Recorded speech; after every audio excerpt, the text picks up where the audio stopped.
Hello, my name is Marcus. I'm the compiler of a collection of therapy quotes entitled 1001 Windmills of the Mind, a collection of quotes taken from what's often called the psychodynamic or the psychoanalytic perspective, which long ago, as I understand it, was referred to by some as philosophical medicine or narrative medicine. Emphasis on the word narrative. The theory is that if the child experiences trauma, he doesn't know what happened to him. Something overwhelmed his ability to accept what happened to him. Hence, that implies he had to freeze up and put his feelings, his golden ball, into cold storage. And metaphorically speaking, meaning he sort of doesn't feel that it's safe to enjoy the present, to live in the present. So he's going to freeze up, so to speak. One image for this trauma is the petrification, the petrified frog, the frozen woolly mammoth. In Greek mythology, a character turns into a statue. That vividly describes this sense that if the child is frightened, petrified, that kind of thing. So theory is if we can see if we can find some kind of story around it, find some narrative around it that can process, accept, come to terms with, just allow sort of somehow not be in denial, because if we're in constant denial of it, then enter the quote from the Greenberg film. Shrink said to the guy, quote, "You have trouble living in the present, so you're dwelling in the past because you never really lived it." He never really lived it. Okay, so one image for this is that he couldn't know what happened. So in The Wizard of Oz, that's the scarecrow in one lost area in that metaphorical dream world. So it's fragmented like that. And it's disconnected from the feelings of the event, of the trauma. So he can't know the feelings. He can't know the event, that's the scarecrow, and he can't have his feelings. So they're both repressed into the underworld. In the underworld, the scarecrow is in a separate area, and the Tin Man was in a separate area. Now, both of them are not together. That means the person's going to feel disembodied. The metaphor is the cowardly lion. So Dorothy, our consciousness, wants to heal. So that Dorothy just means a symbol for our consciousness seeking healing, wanting to reunite our consciousness, scarecrow, okay, their feelings, the Tin Man, and get it back in our body, the lion. So at the end of that story, the four of them were skipping along and they were realigned like that. So that's sort of one image of trauma, that the mind center, the consciousness center, the feeling center, the heart center, and the body center sort of get disconnected like that. It's fragmented like that, you see. And what caused it, in that story of Wizard of Oz, to get to that place where we can realign and keep it realigned, we got to face an image of how he felt with the trauma. So when the baby's enraged, he can't accept that feeling about himself. There's too much excitation. His brain will send him too much cortisol, so he projects it to trick himself, not to think that he's so enraged. So he creates an image of the mother as being enraged. So that could be the angry witch. Now the child had a need to take in the positive maternal experience with the mother. Sorry about the lighting here. How's the light? Is that better? Yeah, I'm trying out this little spot here. My search for a regular place to do my videos continues. So in the meantime, I'm sort of bouncing around with these sort of like experimental places. But I do, oh yeah, here's a subway. I do have a bit of a view here. Not really a perfect view or anything, but okay. So yeah. So the staff here said that soon they're going to be preparing for some kind of function here, but in the meantime it's kind of early in the afternoon, so things are kind of quiet here, which is good. So yeah.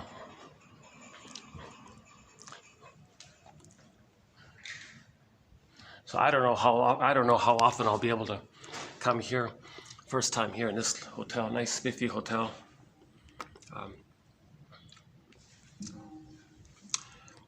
You know, part of me is wondering, in 10 minutes, is some manager going to come in and interview me, because I got the clearing from one of the staff members. Sometimes it happens. I'll ask someone and I'll explain this situation. They'll say, okay, well, you can use this public area, this lobby area, and if no one's around. And then 10 minutes later, another one comes in, that kind of thing. So I'm sort of bouncing around. Most of my videos for the past 8 months were done in a very nice location. Actually, I could even see it from here. Yeah, that place over there. What a pity. I was in a sort of unused, off in the distance, sort of like a backup meeting room near the pool. It was quiet and it was away from everything. So I did some good videos there. Most of the videos were done in that pool location. All sorts of changes took place. So I had to, now I'm on the road again, searching for another place. Here's another, you see the subway there? Okay. But it's always nice to have these glass, I love these floor-to-ceiling glass windows here. Unfortunately, you might see me perspiring here a little bit because they don't have the AC on when there's no meeting here. So it's boiling. I'm in a bit of a sauna here, and we'll see how it goes. But I'm eager to have a chance to get these quotes out. Speaking of getting my quotes ready here, hold on a second. Yeah, okay. So yeah, we'll be doing 2617 in this video here. Yeah, okay. 2617. We just finished a 3-video run on a thing called role responsiveness from 2614 to 16. Interesting 3 videos. It's something that sounds simple, but when you delve into it, you realize it's something we should maybe be more conscious of, this issue of role responsiveness. So I won't summarize it here because I just spent 75 quotes on it. So it's available in the last 3 videos, 2614 to 16, on Joseph Sandler's concept of role responsiveness being sort of a warm elaboration of, or an adjunct to, transference and countertransference, projective identification, reenactment, enactment, repetition compulsion, okay, and that whole area. So role responsiveness, interesting area.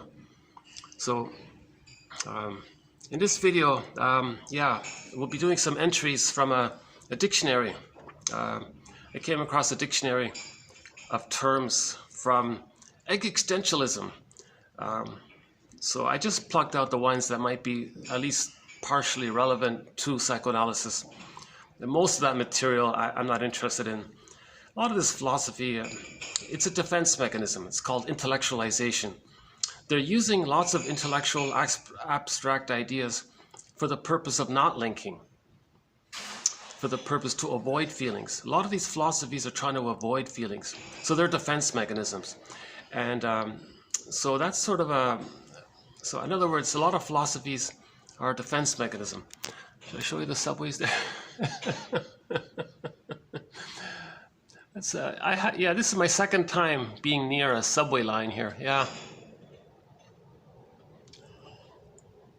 Some trees there. Let's see, what about over here? Oh yeah, it's sort of nicer this end, right? Let's see. How is it here? Oh, that's a bit nicer this way, right? How's the lighting here? Oh, I could do it here actually. Oh no, see, I'm trying to avoid the. So I picked a spot where I'm going to minimize interrupting somebody, so I'm going to stay at the corner there. Yeah, okay.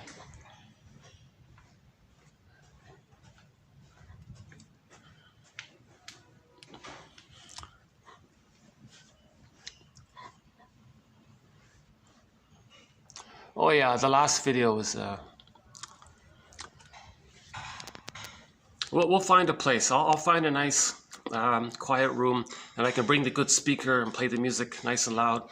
And when I'm not interrupted, I can speak more fluently and more coherently with less ums and ahs. And sometimes when I get into a flow, I feel like I can make little links here and there. I find that helpful when I'm not like distracted by little things. So let's go back to the Wizard of Oz for a second. So so myths and fairy tales. Myths and fairy tales are metaphors for psychology, for internal dynamics.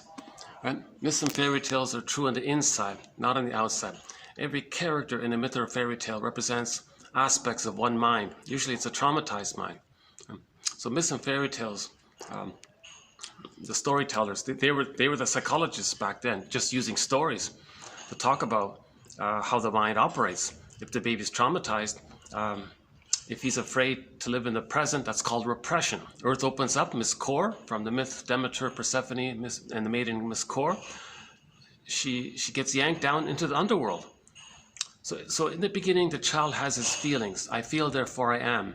Karen Horney, one of our mentors, says, we live to the extent that we feel. So in the beginning, we all have our feelings in our body. I feel, therefore I am. So we're enjoying the present. We're alive in the present. And we have our golden ball, a wide range of feelings. Appropriate feelings, needed feelings, okay? The spectrum of feelings. And it's present, and we have access to those feelings, right? But if the child's traumatized, he's going to repress those feelings. So one image is when something pure in a myth or fairy tale gets zooped away. Okay, so the maiden, Miss Kor, right, innocent. So the earth opened up. She got zooped down into the underworld. Underworld, unconscious. Okay, it's in the part of the brain called a non-reporting brain. So it's recorded. It's in the brain. It's in the amygdala, old brain area, implicit memory system, pre-verbal memory system, pictorial memory system. It's recorded in the brain. Okay, and in that brain, by the way, doesn't understand time. That's a key point. And the trauma takes place there, and it's recorded there. And the child creates like a mapping, like an imprint, like a psychological imprint, mental template. Okay, some kind of theme is in there, and he creates like a stencil or a schema or a script, and he's going to see the world or distort the world to fit that script, because that script he created to manage to adapt to his frustrating mother. He created a script, so he's going to refer to it because he wants to replay it, hoping he can update it to a healthy script. So yesterday's video, we spent actually the past 3 videos, tell you the truth, just mentioned 14 to 16, 26, 14 to 16, all tie in with repetition compulsion. So we did a very, I'd say, what did we do? 2, 4, 6, roughly 7 hours just on repetition compulsion. If my commentary is, if my delivery isn't helpful, again, I'm not an analyst, I'm not a shrink, I haven't been analyzed myself. You can see, obviously, some of my anxiety. I only have a humble BA. I'm the compiler of the quotes. I'm trying to learn on myself, kind of thing. The quotes are posted below. My give back is that the quotes are posted below. So I would suggest somebody maybe might want to read the quotes for the past 3 videos, plus TQ2119 by Paul Libby Russell, or repetition compulsion, or just type in the search engine here, in the mini search engine embedded within the channel, repetition compulsion, and first read those quotes on repetition compulsion, because that's sort of the heart of all this. You're trying to heal this repetition compulsion. Libby says repetition compulsion is synonymous with trauma. If we're trying to heal trauma, let's understand repetition compulsion, because that's the manifestation or an expression of the trauma. Repeating what happened again and again with the fantasy that we can undo it, change it. It doesn't work because there is time. Nobody in the present is the breast mother that was needed in the past. No time machines. You can't replay it symbolically in the present. Have something in the present, make a time machine for you, take it back in the nursery, change, get the needed loved outcome that was needed originally. The child has the memories of having been loved, hop back in the machine into the present, and then be able to enjoy the present. You see, the trauma is that we're not enjoying the present. Simple classical conditioning. Oh, there's a subway here. Yeah, I find it interesting just to sort of watch the subways pass by. I'm sure that novelty will wear off shortly, right?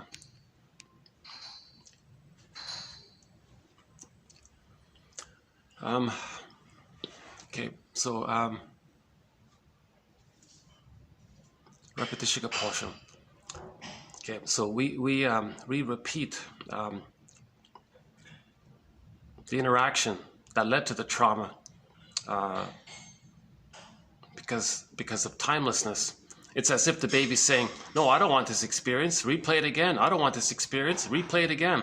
He's going to keep replaying it until he gets the needed proper experience of having been loved, where he gets his needs met, the mother's reverie, mother's attunement, mother's music, the mother's witnessing, mother's maternal presence, mother's, you know, her positive regard, and then the mother's presence for the baby. Then he's present to himself. Mother soothes the baby can soothe himself. Mother sees, hears, feels the baby can see, hear, feel himself. Again, because the fusion, whatever the mother does with the baby, the wiring gets laid down. Okay, human connections lead to neural connection. Then the baby can do those things for himself, because the interaction with the mother creates the wiring that becomes part of his mind, brain, and then he has that within himself. You see, and he needs that positive maternal experience of being emotionally fed and emotionally loved like that. Okay? And then it leads to normal development of, I'm okay, you're okay. That's normal development. If he doesn't get that, he freezes up, and that's the trauma. And we're going to replay that interaction that caused that freezing with the magical fantasy that something in the present or someone in the present can be the good needed love mother that was needed in the nursery, that should have been there. So that's the whole confusion. It's a tough concept to deliver shortly, but we do discuss. Maybe at some point I'll be able to kind of have a nice little summary for it, nice and brief. Yeah, I'm a little distracted because I can see the staff are already starting to do their preparations. If it gets busier, I may have to move somewhere. But this is really the only spot I can use right now. Right? They gave me two choices: this one here, or there's a darker spot. So I might go to, yeah, see, there's another spot I can go to, but it's doesn't got much light. Let's see. Yeah, that one there by the elevator.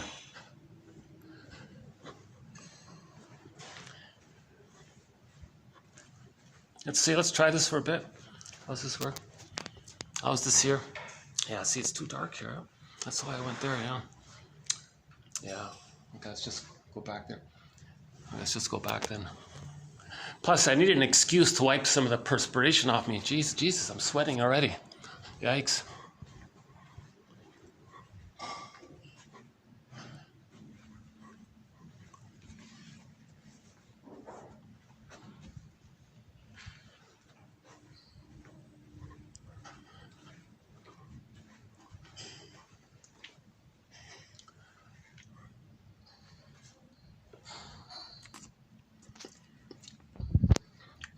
Truth is, I'm a little impatient. I could just sit in the lobby downstairs and cool off it, and then come back and, you know, have to work on it. Work in progress to make my videos smoother and more appealing.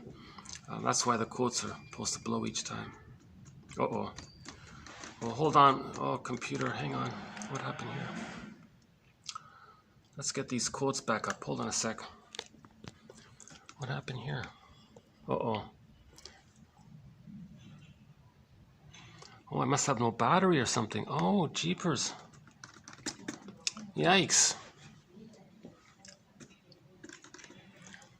Okay, I thought I had a full battery charge here. Okay, an embarrassing moment. Is this coming back? Oh, it's coming back. How did that shut off? Why did that shut off? Okay, hold on a sec. Let's get these quotes back.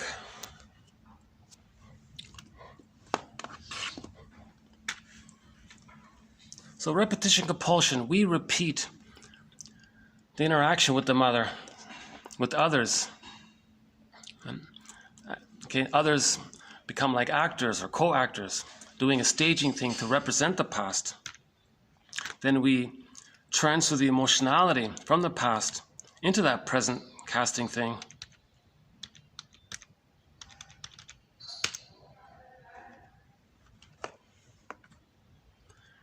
Yeah, I've still got a battery. Why did my computer do that? Okay, hold on a sec. Let's get these back here.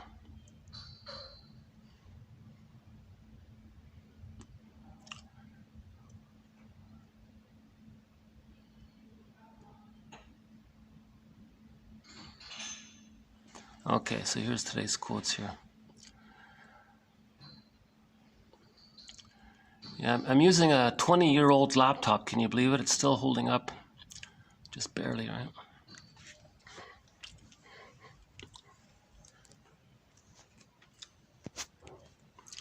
repetition compulsion. We repeat. So what are we talking about? What are we talking about here? Baby had a need. Mother was misattuned. Mother didn't understand the baby's needs. He felt scared. He put his feelings and needs into cold storage. So he freezes up. Now, to represent the disconnection of knowledge of the event, being separate and compartmentalized from the feelings that froze up the Tin Man, that's why the Scarecrow and the Tin Man were separate.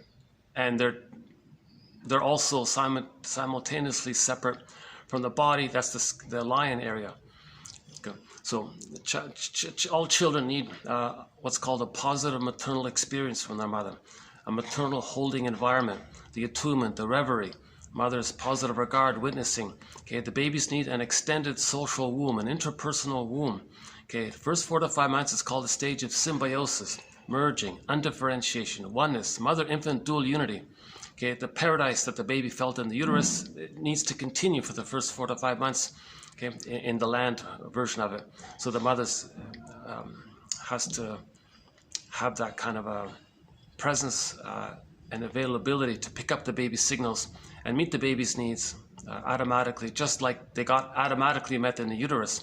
So the mother's meant to sort of continue in that spirit. And we have a whole thread on how or why a lot of mothers might have a hard time understanding the baby's signals. Baby feels very frustrated with the bottle and the schedule and the misattunement, the malattunements and the gaslighting and the double binds. The baby feels a lot of pain around this. Earth opens up, Miss Core gets pulled down. Okay, in the Analysand myth, the king puts the baby in the forest. Something pure lost in the forest, the unconscious, this other world, the forest, symbol for the unconscious. A contemporary motif, a version of this motif, is in the Disney film called Inside Out, 2015. Joy and sadness, okay, representing the feeling self, the ontological self, the psychological self, who we are when we're loved, our natural, I feel, therefore I am, feeling being embodied, the whole feeling self, right? I feel, therefore I amness. So that was represented by the characters, the simplification, joy and sadness. So those two characters got zooped away into this other world. Okay? Just like Miss Core, something pure, got zooped away into this other world. The baby in the forest zooped away. In this sci-fi show called The Room, daughter opens up some door and she walks in and she's mysteriously disappeared. And the father, in a great panic, has to run in and find her. So something pure gets lost like that. In the Iron John story even, the guy's dog disappears all the time, mysteriously. And the line, Robert Bly's line is, "This must be the place." You know, like this is the moment. This is the point where the trauma took place. This zooping phenomena called repression. So myths and fairy tales discuss psychology. So one main motif is repression. Something pure gets put into this other world. Okay, this other world goes into the implicit memory system. We don't see it, we don't know it, hence we call it the unconscious. But it's recorded there in this unconscious. And in the unconscious, there's time. It's timeless, and there's a template that's created by the memories. Of course, the child's going to remember things that scare him. Just in general, when something's very emotional, we remember it, you know, to try to understand it and let it be, kind of thing. But if the child's overwhelmed, he remembers it, and he doesn't know how to let it be. It's just always there, kind of thing. That's why we want to use these quotes, use these theories, use these models, stepping stone ideas leading to better ideas. Rumpelstiltskin searching, trying to formulate, trying to construct our narrative, reconstruction, construction, trying to case dynamic formulation, interpretations, transference interpretations. I think tomorrow we got a new kind of interpretation called ghosts in the nursery interpretation, another type of interpretation. So there's clarification and so-called confrontation, and the past-present links one, and complete interpretation, total interpretation. So we're looking for this narrative. We're trying to be our own story doctor. We're trying to be our own existential detective. Okay, so that's the trauma. The child didn't know what happened to him. Him not being able to know what happened to him caused him to freeze up and things got fragmented. Then he's frozen there. So when a child is frozen because his needs didn't get met, Again, he needs the paradise with the mother. First 4 to 5 months, the oneness with the mother, the reverie, the maternal feeding, and so on. If that doesn't get met, he freezes, earth opens up, Miss Core gets pulled down into the underworld. Notice in the underworld, the backdrop was the hell sea. Okay, that's a metaphor for the emotion of shame, this burning, biting feeling, the emotion of shame, symbolized in mythology by the hell sea. That image, that frightening, fiery image, that's just a metaphor to describe, like art. It's like art. It describes our feelings. So the burning, biting imagery, that talks about shame. The baby feels immense shame. The baby feels immense shame when his identity is so ignored, and the mother might even use the baby. That's very shaming. You know, some mothers want to reenact their trauma. So the mother may project their lost innocence onto the baby. The mother identified with her aggressive mother, okay, and then reenacts what happened to her. So she'll shame her own baby to reenact how she had been shamed by her mother. Repetition compulsion, negative magic gesture. The mother is repeating and replaying because she was traumatized. When there's trauma, we repeat. When we repeat, we cast people in the present into roles from the past. Okay, some mothers objectify the baby, parentify the baby, make the baby, use the baby to comfort them. That's ridiculous. The mother's there to meet the baby's needs, not the other way around. You know, so that'll shame the baby. Baby wants emotional feeding. Mother says, "Oh, here's the bottle." No, I need the emotional feeding. I need tenderness and affection and safety and warmth and like an interaction with you, mother. It says, "Oh, you don't like the powder stuff? Here, I'll put honey on the rubber nipple." Oh, very shaming. No, I don't. He's screaming, but the concentrated sugar on the rubber nipple, tricks the baby's mammalian brain to send him serotonin, because the brain thinks all that sugar is safety food. So he gets a burst of serotonin from the safety, from the trick of the sugar, not from the memories of the love, the sweet love.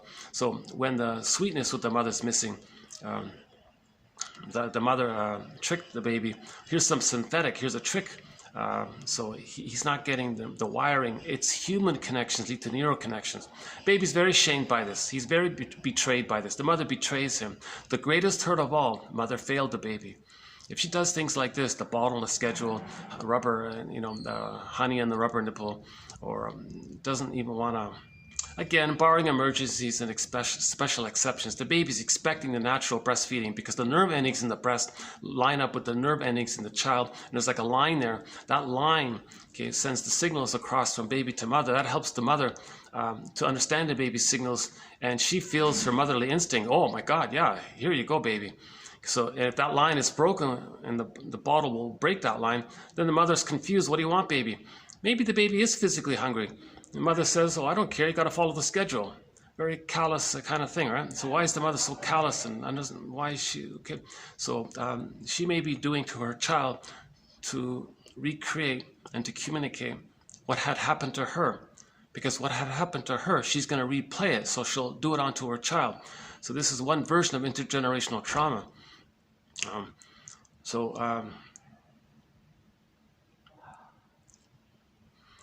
Okay, so the issue is we lost our golden ball. That's the trauma. We don't feel.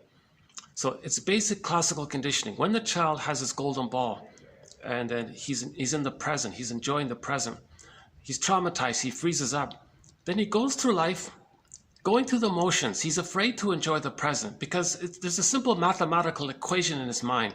To have my feelings, to enjoy the present, to be real with my heart, my feelings, and who I am, like to know my true self and express my gifts and things, and to trust. And he equates that with the original pain that he experienced. So he associates too much pain with enjoying the present.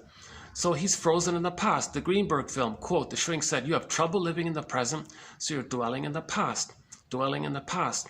So in the present, there's going to be like a staging thing to represent the past, but still living emotionally in the past.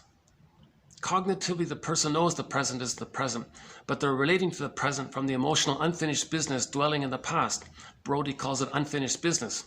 Lost a story, got to find a story. That'll complete the thing, right? And then the memory can move up from the amygdala to the hippocampus, they said. Then the ghost can be laid to rest, or the ghost becomes an ancestor. The ghost is laid to rest, and then it becomes an ancestor. And then that means the ghost is laid to rest when it becomes an ancestor, like a memory that it's like the memory of a caring grandmother who's there, like it's something positive that's with you, kind of thing.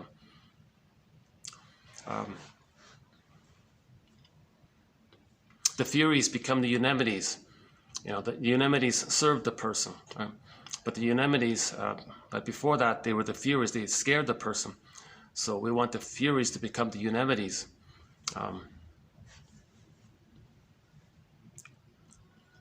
Okay, we'll pick up on that point later. So, okay, so repetition compulsion. The present becomes symbolic of the past.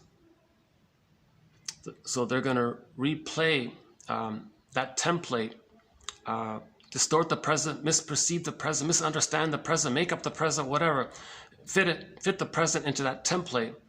Okay, to see the present based on the template, lens, script, model, working model, stencil. It's like see the present through that. Okay, and then so you're going to distort the present to fit that, and you're doing that to replay what caused it. Okay, that's the repetition compulsion, to spin it around with the grand fantasy that somehow something in the present can be the good mother that was needed, or that's still needed for the baby. Okay, the unconscious. And then the script would be updated to I'm okay, you're okay. But that script, that traumatized script, it's something other than I'm okay, you're okay. Right? So anything other than I'm okay, you're okay is a traumatic script.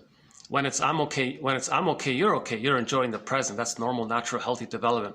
Mother loves the baby. He's loved by the mother. I'm okay, you're okay. That fails. He develops something other than I'm okay, you're okay. Okay, so we repeat the past into the present because of the pain we're feeling, the pain of losing our golden ball. Somebody said, well, if I lost my golden ball and I feel frozen, I feel nothing then. Or Elvin Semrad makes it very clear. Number one, you're never not feeling anything. Number two, if you think you feel nothing, that's when you hurt the most. So we're not even aware of the psychic pain, unconscious pain. And like we're endorphins, the mercy makes you numb to it. You're not even aware of it, right? But it's there still. So we repeat the past into the present because of the pain we're feeling, hoping that something in the past, still thinking it's that something in the present, still thinking it's the past, and then we can get a better past. So the present becomes the presenting past,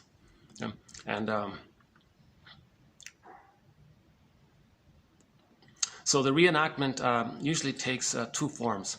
So mother shamed the baby. Just keep it simple. Mother shamed the baby. Person goes through life. How do they recreate that? They're not in the nursery anymore. How do they recreate that template? Mother shamed the baby. So image of the self being shamed by the image of the mother. Again, it's the baby's experience of the mother that he records, not the actual mother who may have been very well-meaning and benign, but the baby's experience he records. Okay. So if his experience is such that he believes that his innocence was shamed by the humiliating mother, okay, so there's the aggressive, rejecting mother shaming him. There's like a model in there, like a live, ongoing, painful attachment going on. So they're going to recreate it. Okay. How do they recreate that in the present? One way is called direct. So they're going to superimpose that model of self being shamed by the other, mother, other. So they'll find an other and then coax them, goad them, maneuver them, or pressure them, or induce into them the role of rejecting mother. Be unappealing to get the other person to reject the projector. That replays and reenacts what caused that template. Okay. So repetition compulsion, we repeat with the fantasy that when we repeat, maybe we spin it around, maybe we can get a better outcome for the past. It's ridiculous because nobody in the present can invent a time machine, take the person back in the nursery, change what happened, get the love that was needed, come back in the present, and then no longer need to repeat. We repeat because we lost our feelings, we lost our story, we lost the things are fragmented. We are repeating for healing. The positive intention of repetition compulsion is to have a better outcome. It doesn't work because there is time, but the unconscious doesn't understand time. That's the confusion. So it's up to us to regard the repetition compulsion as a communication, as a non-verbal communication of what happened. See, it's a non-verbal communication, okay? And at this point, we can refer to the non-reporting brain as the inferring mind, the inferring mind. So our repetitive behavior of, let's say, recreating the rejection. So going through life, testing people unrealistically, that'll make others reject them. That's an inference. Oh my God, is this for me to know that I was rejected by the mother if I keep managing to get others to reject me? Is that what this is going on? So that's one, so we can make an inference through the repetition compulsion. So repetition compulsion can be like a mirror, like this staging thing that we're doing can be like a theater mirror thing to see what happened in the nursery. Oh yeah, they're preparing something here. They're bringing in a carpet, huh?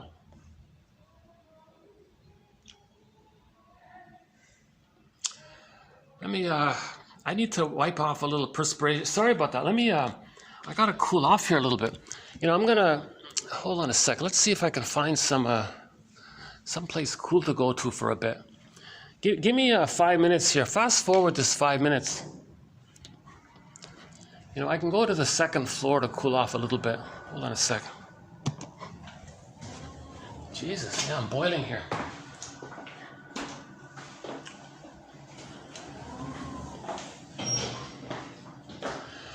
Nice place, but geez, when the AC is, it's like a sauna in here. Fast forward this video 5 minutes. I gotta cool off here because it doesn't look too good if I'm dripping in sweat. Okay, hold on. Okay, let's just hang out here a bit then, maybe.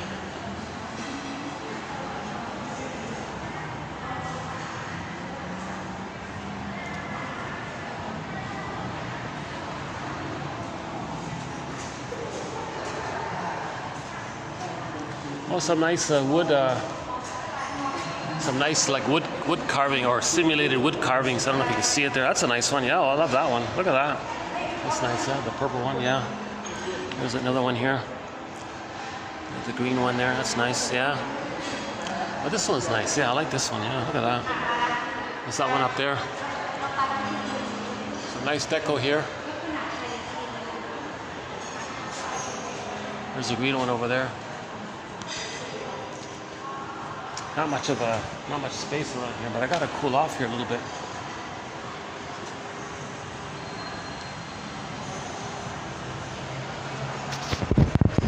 Can I talk here for a bit? Or maybe here, right? Yeah, you can see me sweating already, right? Jeepers, eh? Hold on a sec.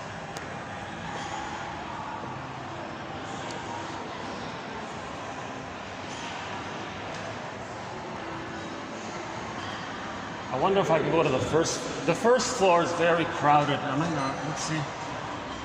Let's just do an experiment here.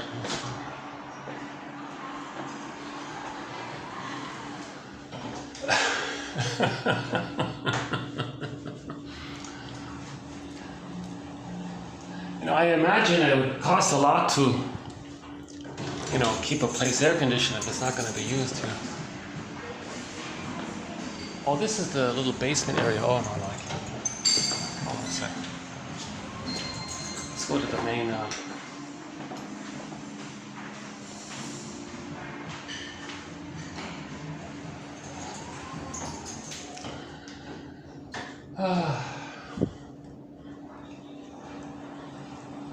Yeah, look how busy it is. Yeah, I can't really hang out here. Let's see.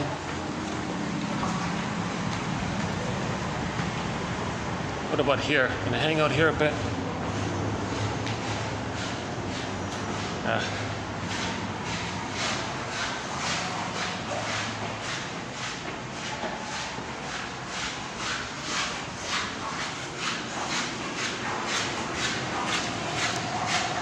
Let me just hang out here a bit because I gotta cool off here. Jeepers. See, it's pretty, yeah, so you can see it's kind of busy there, right?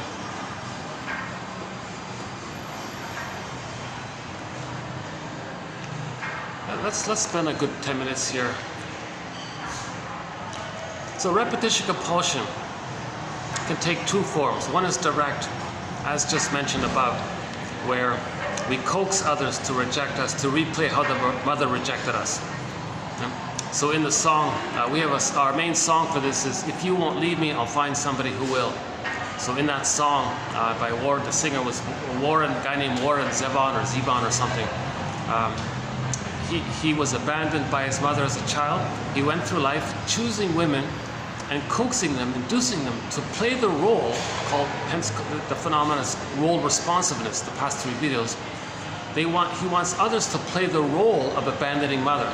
So finally, he would be unappealing or do something to annoy them, and finally, sure enough, self-fulfilling prophecy, he induced or maneuvered or prodded or goaded the girlfriend to leave him. So, and one day, a girl said, no, I'm not gonna leave. So the song says, well, if you won't leave me, I'll find someone who will. So then he does the second version, the second way we repeat the trauma. So he can identify with the aggressor. So then he would abandon her, okay, to replay how the mother abandoned him. So then she would be gone. Okay? Then he'd go back to his default way of just getting other women to leave him. If you won't leave me, I'll find someone who will. Interesting song. It's only 45 seconds long. Yeah, we'll play it when we get up.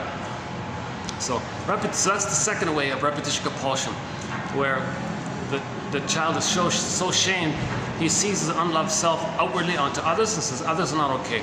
So where's his identity? Yes, he has his grandiosity. All babies have grandiosity, and that only dissipates when he's loved. If he's not loved, he's still stuck with the grandiosity. Okay, so the image for this is Narcissus looks into the pool of water, sees a reflection of himself, he's transfixed. That's the oneness there. So that's the storyteller's way of saying that in the beginning, all babies think it's just one there. And that only dissipates when he's loved. If the child isn't seen by and loved by another, and that would move towards differentiation. Mother's a person, he's a person, separate psychological people. He didn't get that. He just thinks like the way the baby thinks early on, that it's all just about him.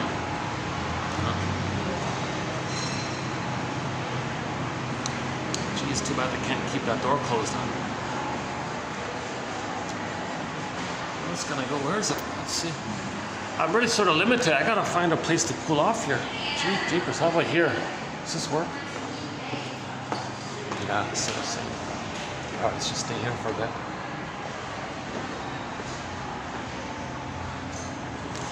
Yeah, it's okay. I'm slowly cooling off. We'll get there. So the second way the reenactment can take place is called identification with the aggressor. That's a more painful, dramatic, desperate version of it. That means there's more trauma. If the child does that, if the child identifies with the shaming mother and then goes around shaming others to reenact how the mother shamed them, okay, whoa, that's a more severe trauma. He can't even accept that he was shamed. He's always got to see others as no good. That's him, seen outwardly. Okay? He reenacts what happened to him by shaming others to reenact how he had been shamed by his mother. So he becomes the shamer as a mask over how he had been shamed. So in the victim triangle, so remember the Karpman triangle? So I think most people have heard of the Karpman triangle from the 60s. But an updated version of that is called the victim triangle. So you got the victim role and then the aggressor. But the aggressor is the victim. But he masks it over by being the aggressor to not feel the underlying victimness. Shall I compare thee to an onion? And yet in the last video we talked about the rescuer one, so let's keep that one separate for now. Let's let these guys pass here. Hold on a second.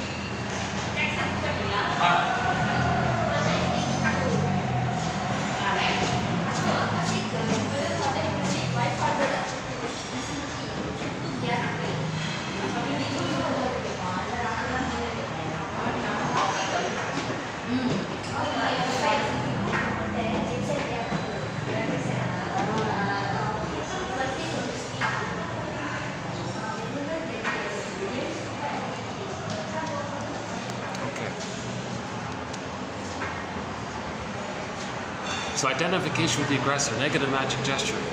Okay, so mother shamed the baby, baby feels empty, his empty self is seen onto others, what's left? Okay. In the vacuum, the mother shaming him, that imagery he has of the mother being so shaming, he'll just take that for his identity to feel his grandiosity. So he'll become the aggressor and do to others what his mother did to him. So he can't accept his wounded, empty, shamed self. can't hold on to that anymore. It's too painful. So he sees it onto others to not feel the stress of it. Okay? So he identifies with the aggressor. Okay, I guess I better move up here. Hold on a second.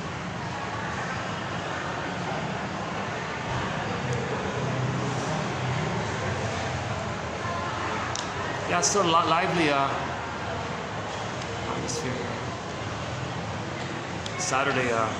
Saturday mid-afternoon by now, yeah.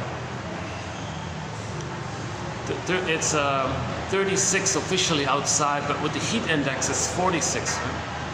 That's why I'm sweating. Okay, let's go back up then. Hold on a second.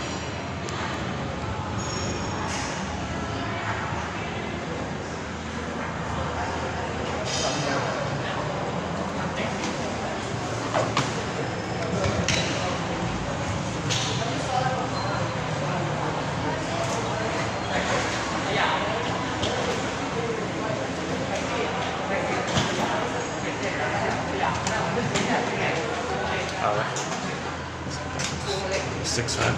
No, this one. All right.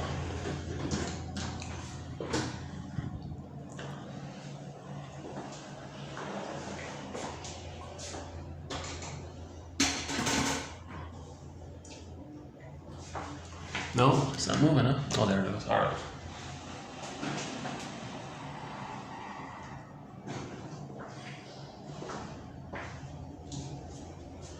Oh, there's the nice wood blocks there. Can you see the wood blocks? That's nice, eh? I love that purple one, eh? Look at that, eh? Hey, wait a minute. Let's take a... Maybe we can see the other ones here. Those guests are gone. Let's take a peek, eh? Oh, there's a nice one, eh? I love the purple one. That's a nice one, eh? And that red one's nice. Here's another one. Let's see. There's a nice one, eh? Even though they're sort of like imitative, but it's sort of nice anyways, right? There's another one.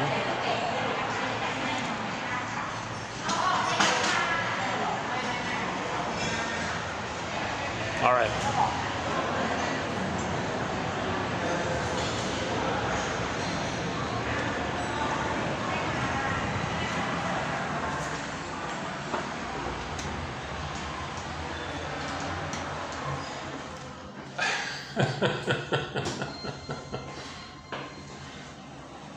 All this just to cool off a bit, eh? Maybe I should buy one of those portable fans or something. Oh, there's an idea. Let's just buy a portable fan. Oh my God, yeah. That's a thought. Let's just buy a portable fan. Let's go back here. Nice and quiet here. Oh, that's great. Yeah. For the time being.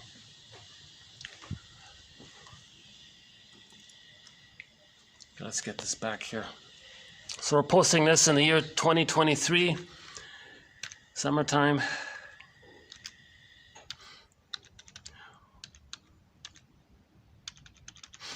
We're trying to raise consciousness here. So what I'm trying to do here is raise consciousness here. So maybe I'll just jump into today's quotes then. For more on what I tried to partially discuss up to this point, I realize it's very fragmented, but if we have a very good quote from 26:15 by Thomas and Steckel. It's the moment of reflection.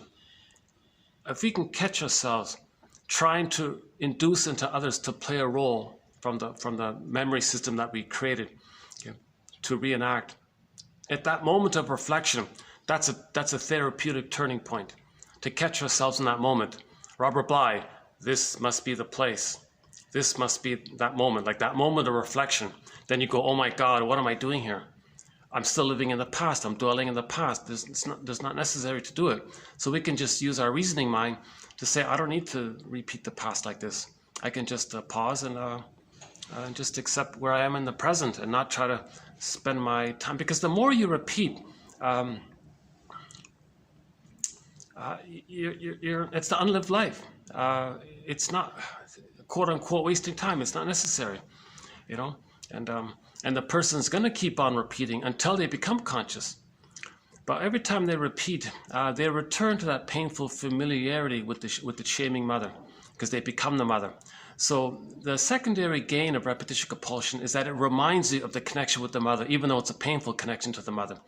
So that's why they say in trauma, the love and the pain, they kind of blur up like that. So although it's painful, they get the love with the mother if they act like the mother, or get someone to act like the mother to remind them of how the mother shamed them. Okay, so when they get others, okay, interesting point here, when they get others to reject them, they're reminded of how the mother rejected them. That's the pleasure of having a mother in the first place, just to have the mother, even though it's pain. So the pain and the love with the mother, meaning the connection, the attachment, all babies must attach, that's the safety, hence the love. But it's painful. So to get that love, they pay the price of the pain around that. So they recreate the rejection. That's going to remind them of how the mother connected with them. So it's a very blurred up phenomena. Edmund Berger's term for this is psychic masochism, the libidinalization of psychic pain. He calls it the pleasure in displeasure phenomena. Okay, so the baby's in a huge double bind. He's got to adapt. He's got to adapt to his first environment. The baby's first environment is the breast mother. Okay? So he can't go anywhere else. He can't flee. He can't find another mother. He's only got, he has to bond, attach. Okay? So how does he adapt? He's got to have some kind of sense that he's connected to the mother, but the mother's paining him and shaming him and hurting him, but he's got to have attachment. So he's got to accept the pain, to think that being pained by her is the attachment to her. Hence the idea that in the brain, love and pain can get blurred up like that. It's called psychic masochism. Okay, the libidinalization of this pain. So that's a very painful thing to admit. Okay, it's called the truth will upset you free. The greatest hurt of all, mother failed and created that scenario. Now, a person doesn't want to admit this. Nobody wants to admit that their mother hurt them. So it's hard to really go there, right? Because all of the baby psychology is to bond to the mother. So they'll lie and protect her to have the connection. So that's why it's so hard to differentiate from the mother if the person doesn't have the love memories of having been loved by a mother, to have the safety out of which to then separate. They never got that. So they're still attached. Fairbairn puts it this way: the more the mother's love is unavailable, the more the baby clings to her, sticks to her, absorbs her identity for his identity. Now there's an inner marriage inside. That's the issue of the Jocasta marrying the son. Okay, it's not the other way around. Okay, when the mother doesn't meet the baby's needs, in the internal template, the image of the mother exploits the child's need for the love for her and forces, in effect, the child to be metaphorically in the template world married to mom. So that phrase, being a mama's boy, comes from that, or the electric complex, where the daughter can't separate from the mother. That's because the mother was paining and promising and shaming and doing all these things. The more the mother's doing this, the more difficult she is like this, the more the child's going to stick to her, cling to her. It's called an adhesive attachment, or being stuck in the tar pit of a negative symbiosis with the mother. So it's very hard to sort of separate. To separate, that's the image of the Furies. That's why Orestes is a hero, because he said, I gotta leave the mother, even though I don't have any memories of having been loved from the mother. He's got to separate from this. That's why he had to do the very hard work of forgiveness. Orestes, the symbolist, he did the very hard job of seeing the two sides of the mother. That she would have, if she could have, still some blessings, even though it was painful. Seeing the mother, that she's wounded herself, the forgiveness. Okay, one place to start is on YouTube, Bruce Springsteen, Independence Day, Toronto. Listen to the introduction that Bruce Springsteen gives when he introduces that song, that we got to see our parents as people, beyond being parents, that they had hopes and dreams. Things didn't pan out for them. They're disappointed, and they didn't know it all. They couldn't do it all. Still some blessings, but we're too young to realize it. Rosanna Deerchild, quote, the more I learned of my mother's story, the more of a person she became. You got to see our parents as like people, regular wounded people. Are they victims of the plunder system? Find out your mother's favorite joke, your father's favorite joke. Get their psychobiography. Find out their earliest memories. Gives you an understanding of their psychology, and then keep in mind the theory of repetition compulsion, intergenerational trauma. They're compelled to reenact what happened to them for their need to feel safe with their parent. So it's this compulsion. No, it traces back to how no baby can make it on their own. No baby can do it on their own. They must bond. So they'll accept this phenomena called psychic masochism, where they're going to libidinalize or make pleasurable the pain. That's how the compromise he makes. Now, because of the pain of separating, as a defense against that pain, shall I compare thee to an onion? We use a defense mechanism. We cloak on top of it. We do another mechanism on top of it. Okay, a burglar calls it a rescue station, or confession to a lesser crime. So that earlier one, the main one, that's called the major crime, and we don't. So he confesses to a lesser crime, which is the dysfunction. Whatever his dysfunctional personality is, his body bears the burden, physical symptom, whatever his dysfunctional life is, making excuses and the games people play, he'll plead guilty to those things, but he won't peel the layer of the onion and look underneath it. He'll just stick it there, and that's the work to go under that. But you gotta realize that what's happening here when you confront that defense mechanism, you're going to feel the furies. So then usually you need some kind of caring witness, the presence of a safe person in that area, because grief is healed when it's witnessed by a caring witness, because the caring witness makes you feel safe enough to feel the furies. I don't know if anyone can really do it on their own, unless they're alone in nature and they feel safe in nature, something like that.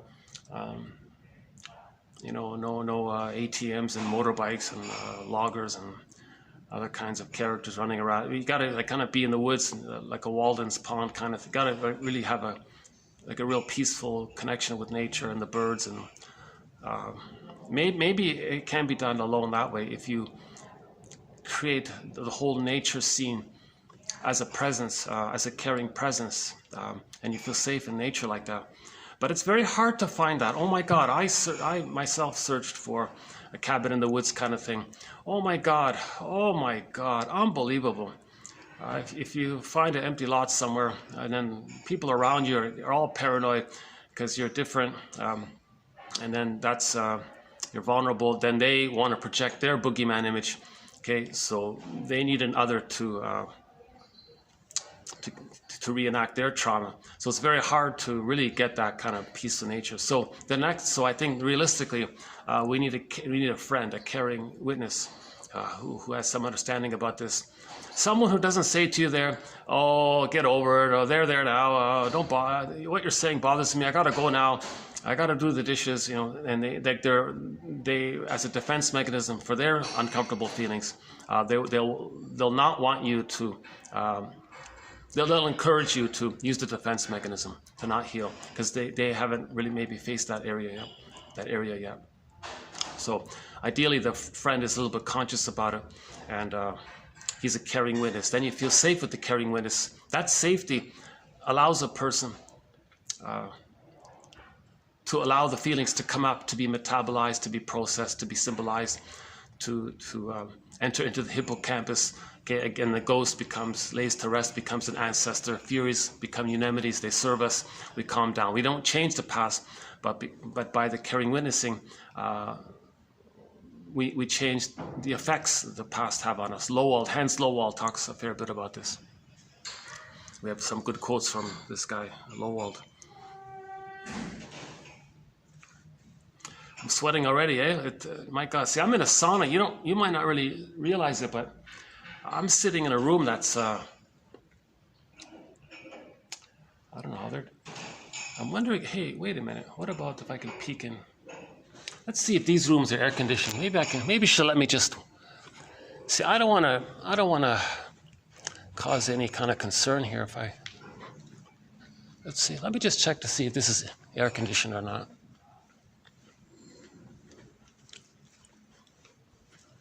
Let's see. Oh, no. Hi, guys. Yeah. No AC, yeah? Oh, those guys are preparing a stage. They don't have AC either.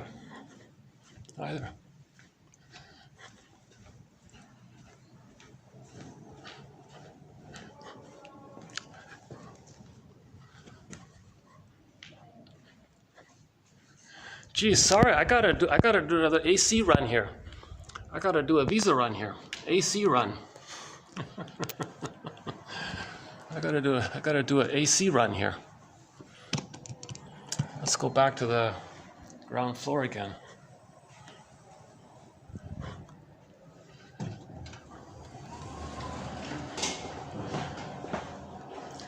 Let's try the second floor then.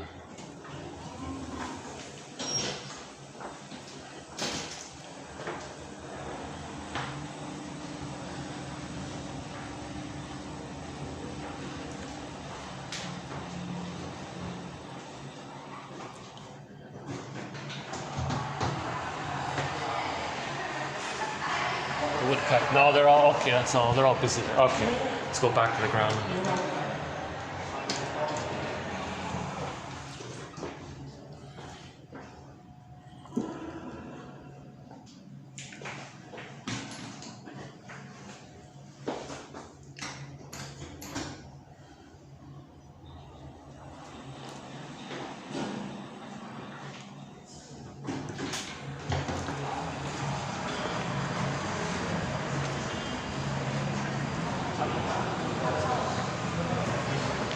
Someone took my spot, huh? Let's try another spot.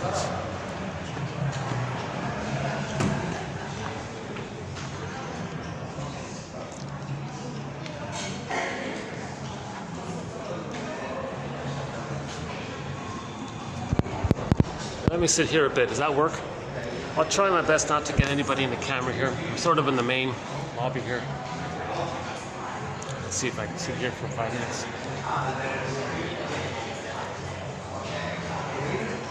Yeah, nice little place here. Yeah, we got a nice little lobby here.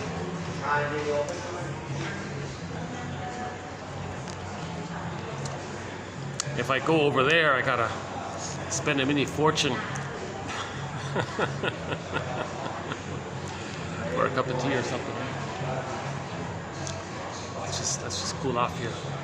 So when we get back upstairs, I'll begin with today's quotes. So let's just finish up with the idea of repetition compulsion. Thomas and Steckel. Again, check out that quote, TQ 2615 by Thomas and the two German shrinks. Those two guys write together. They wrote a textbook together, actually. Anyways, they said it's a therapeutic turning point. It's a therapeutic turning point when we notice the reenactment, the restaging, the repetition compulsion, replaying the past and the present. The present just becomes like a staging, symbolic, an as-if thing. Sometimes it's called transference, acting out. You're transferring the past into the present, and you want to act it out, like you want to do an acting thing, like an actor. You know, everyone's an actor in the present, so it's not real. You're not enjoying the present. The present just becomes this empty thing, like regarding the present, the emotionalities from the past. Oh, there's a nice little painting there. That's the front desk. Huh? Yeah, they got a nice little wave there, eh? Nice little sort of like a wavy kind of thing, right? Yeah, that's a nice, huh? That's pretty good, eh? It looks like a real, like an ocean wave, eh? Kind of thing. Yeah. Oh yeah, pretty expensive. Oh yeah, there's an ad for a food dish here. Yikes. Okay, pretty expensive.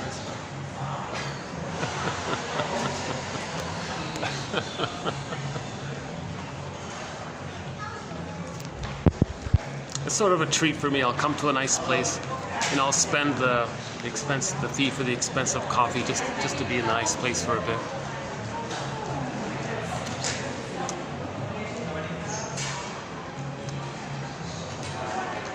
Okay, so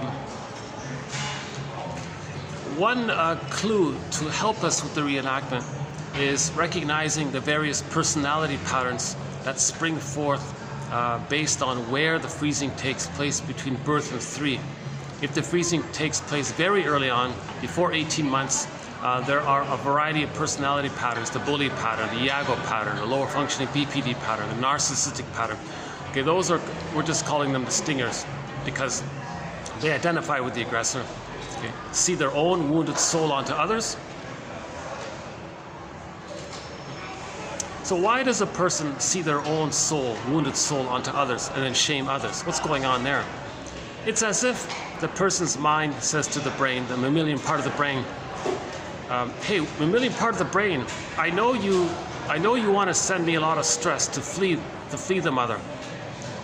As if, so the brain is saying, yes, that's right, you're in danger. The mother's hurting you, she's shaming you. Run. And the mind's saying to the brain, but I can't. I don't have motor skills. I can't run. I can't fight with the mother and change her and control her. I can't persuade her to change her ways. I don't have this ability. So hold up, brain. Don't send me all of this cortisol and adrenaline to prepare me to flee or to argue with the mother. I don't have the motor. I'm not developed yet. So the mammalian part of the brain says, well, you're in danger here. Yeah, I know you mean well, brain, but I can't handle all this stress and cortisol. I can't use it. It'll overwhelm me. All metaphorically, my organs will metaphorically fail and all this. I can't use it, so I can't. It turns in on itself, I guess, that kind of thing. I can't run. You want me to run, and I can't run. It's like a car, all revved up, trying to drive, and the brake is on full speed, pedal to the metal, but the brake is equally forced. The brake pedal is on the metal. If I have the gas pedal to the metal for the gas, and I've got the brake pedal to the metal on the brake, finally the engine's gonna go kaput, right? Or something like that. So that's too much pain, all this, right? So the mind says to the mammalian part of the brain, hold up here, don't send me all of this gas, right? Don't send me all of this stress hormones, right? To go, I can't go anywhere. So the brain says, well, what do you want me to do here? And the mind says, well, let me trick you. Let me trick you into thinking that we're not shamed, that we weren't unloved, that we weren't devalued and shamed and hurt and unloved and all this. How are you going to do that? Well, I'm going to do a thing called projection. I'm just going to say and believe that I'm not defective and unloved. Others outwardly, outside, they're defective and no good and unlovable and shamed and all this, no good, right? And the brain, oh, I see, so you're not. That's right, I'm not. I'll hold on to the grandiosity. I'll identify with the aggressor. And then I'll just have the belief that I'll just maintain the old infantile God image. Brain says, oh, well, if you're going to think you're a little infantile God, well, that means you're safe. Right? That's right. If I'm an infantile God, I'll be very cynical. I'll put others down. I'll maintain the one up. And then I'll always think I'm okay. Others are not okay. So the mammalian part of the brain says, okay, fine. I won't send you all the stress. Then what a relief. Okay. So to maintain that setup, that structure, right? Sorry. I try not to get anybody in the camera, but it's sort of. How about here? Let's try the wall here. Oh yeah, okay, I can do it this way, right? Oh yeah, I could have done this, right?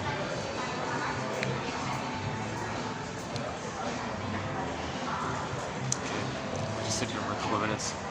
I'm sure if I sit here too long, one of the staff will, can I help you, sir? Do you want to buy a drink or something?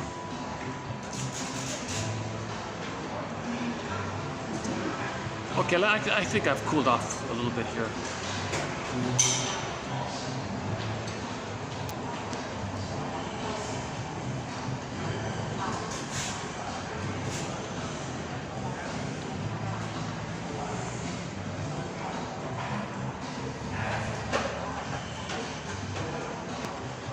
Okay, so that's why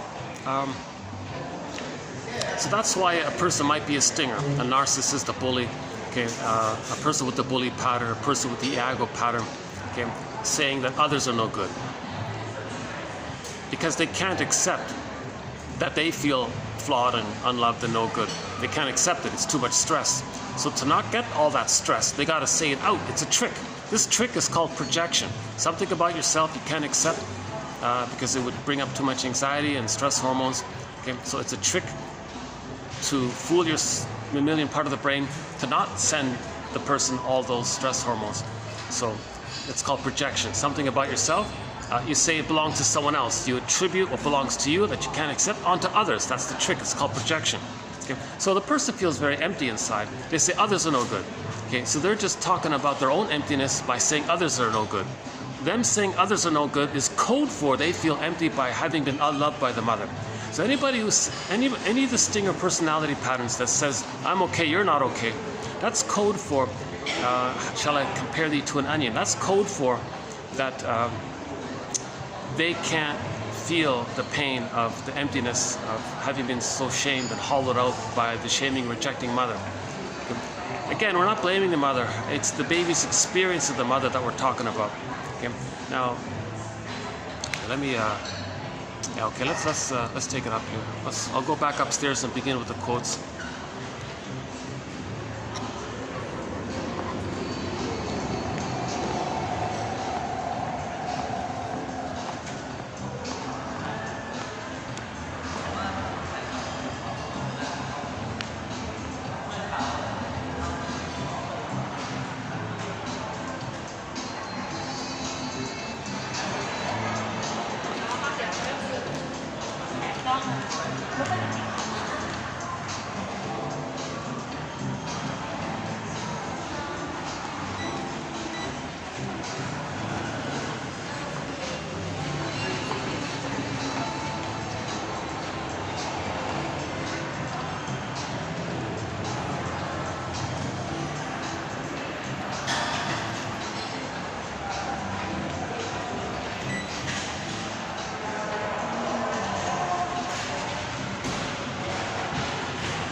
Okay, here we go.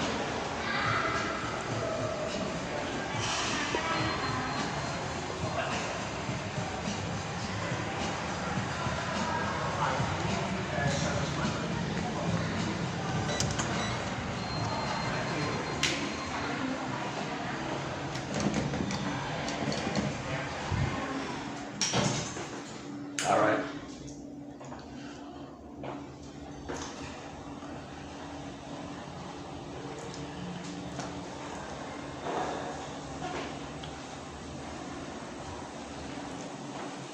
You know, I'm going to come here on a morning. I got a feeling if I come here on a morning and there's no conference taking place, maybe it'll be, oh boy, here's the sauna again. Yikes.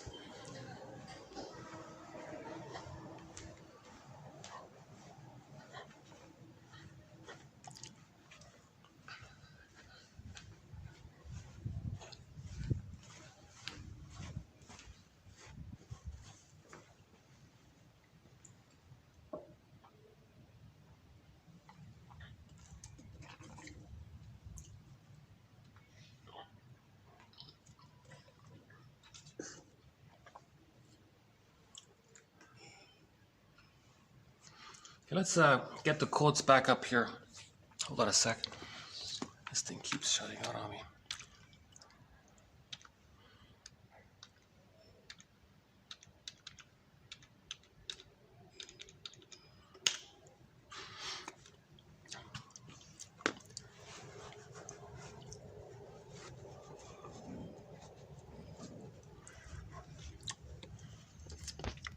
So it's helpful to have these models, because if we can perceive the personality of our parents, then we know what kind of trauma, where their trauma took place.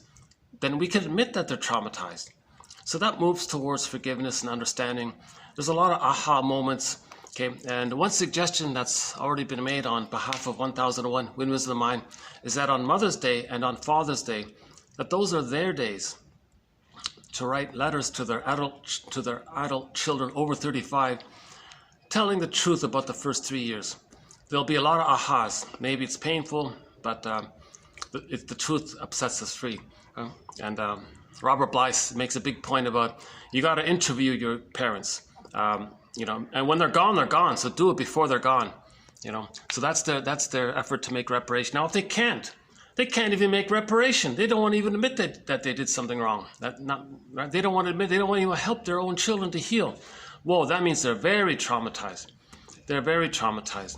So now you have some sense of some sympathy for them, and that moves towards forgiveness if you see them as wounded people, and that's the reality of it all.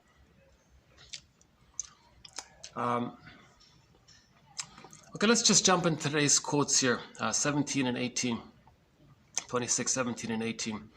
So as I just mentioned before, 17 comes from this dictionary of terms. So I thought some of them were not bad here. Denial and displacement. Denial and then projection or displacement. Defenses which result in the state known as inauthenticity. Yeah. So if you deny that you're ashamed and you displace or project that your shamed self onto others, you're being very inauthentic. If you're saying I'm okay and you're not okay, that's very inauthentic. It's a very fake to act like an arrogant, pompous little infantile god, and then say that other people's humanness is flawed and no good. That's very unauthentic. The authentic is that they feel vulnerable and they're afraid to admit it and tell others and those kinds of things. And they want to ask for help, for understanding. They want to make an I statement, and so on. So the more we project, the more inauthentic we are. Put it that way. So that's sort of the existentialism point of view. The more we project, the more projective identification, the displacement, transference, acting out, reaction formation, negative magic gesture, hocus pocus, double focus, and so on. The more we project, the more inauthentic we are, because we're living in the past, we're dwelling in the past. All of these games people play, it's ultimately an attempt to find the fusion, the oneness with the good mother that should have existed, but nobody in the present can be the good breast for the past. So all this duplicity and doublethink and games people play, all this rhetoric and all this duplicity and all these various logical fallacies and tricks and innuendo and false premise and trying to get someone to accept a false premise, and you're hedging and you're all of these games and the one up, one down, like the Eric Burns games, like the gotcha and all this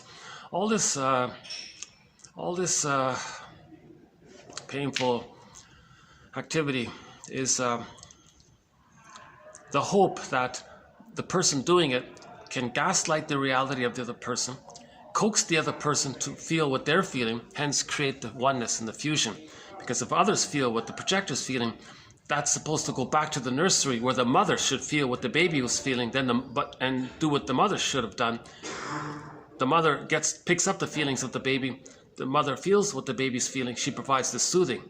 Okay? So in the games people play in the present, you deny the people their situation. You don't care about that because you want them to feel what you're feeling, but the cycle can't complete. Okay? The person in the present, even if they are goaded into the role or to feel what you're feeling, they can't be the good mother in the past to provide the soothing that was originally needed. But that's what all these lies and doublethink and games and rhetoric and excuses and rationalizations. People make a big narcissistic, grandiose, infantile megalomania. People can feel their narcissism with their grand displays of rationalizations. I believe I know this whole bombastic, and they want to use all these tricks to confuse you, to frighten you, to one-up you. One PR slogan is, if you can't baffle them with brilliance, baffle them with bull, they said. Dell, look up on our collection here, DHEL, that quote there from the college professor teaching rhetoric.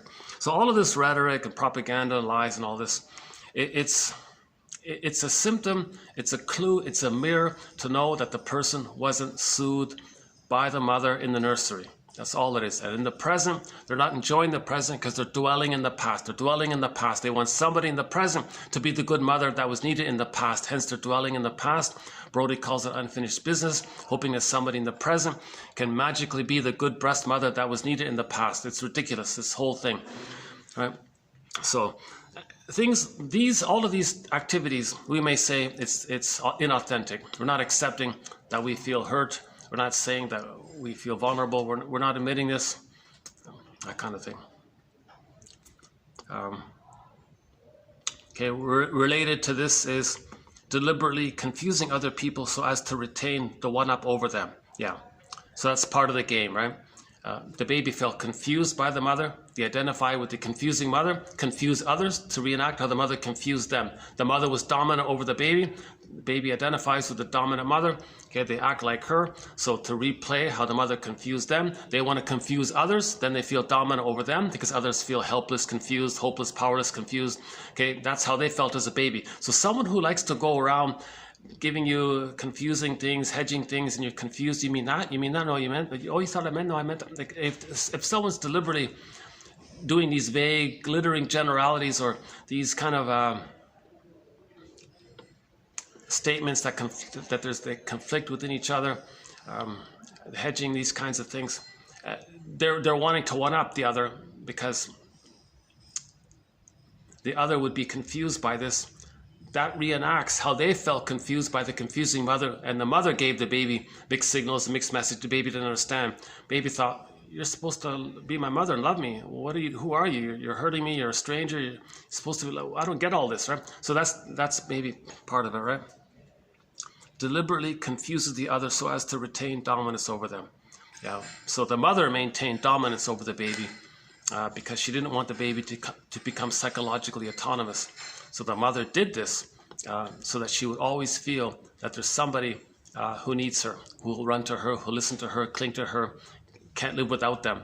So that slogan, I can't live with you, I can't live without you. The mothers want to create that in them. That becomes the template later on in romantic relationships. They might say that, oh, I can't live with you, I can't live without you. That goes back to the dilemma that the baby had with the mother. Mother, I can't live with you, but I can't live without you. Okay, so we see that in romantic relationships being the reenactment of the original nursery trauma. Psychologically, shame results in a feeling of inferiority, even though the feeling of shame is no proof of one's inferiority. Yeah. The baby did nothing wrong. The baby's not defective. All babies are innocent. All babies are born very pure and decent. They're born to bond, attach, have a secure attachment. Okay, they get their maternal holding environment needs met. Okay, the emotional feeding, the reverie, the attunement. Okay, when they hatch out at 4 to 5 months, they're going to be like little Superman. The world's their oyster. Mother's meant to accept that because the narcissism dissipates at 18 months, roughly. So the mother's not supposed to punish the child for thinking he's Superman during that time. Right, so let the child have his fantasy that it's all about him. He runs around, he thinks it all belongs to him. So he's still operating out of the way the baby thinks that everything is just all about him. That dissipates at 18 months if he's not traumatized prior to that. So then at 18 months, okay, now he gets okay. He's not now this reality. Now, okay, he's not a little god. Not everything is just there to serve him. Okay, he's a little person. Other people are people. Okay, wow, challenge. Very interesting here. Curiosity. Walt Whitman. Now Voyager. Seek thou forth and find. You know, so the baby at 18 months is going to be like a little explorer. You know, so he'll run around and try to understand things, not thinking that it's there to serve him. He wants to understand things. He's curious. I want to understand this. He has a lot of questions down there. Remember, the children have all these questions. They want to understand. So the mother is a secure base during that time, and the child explores.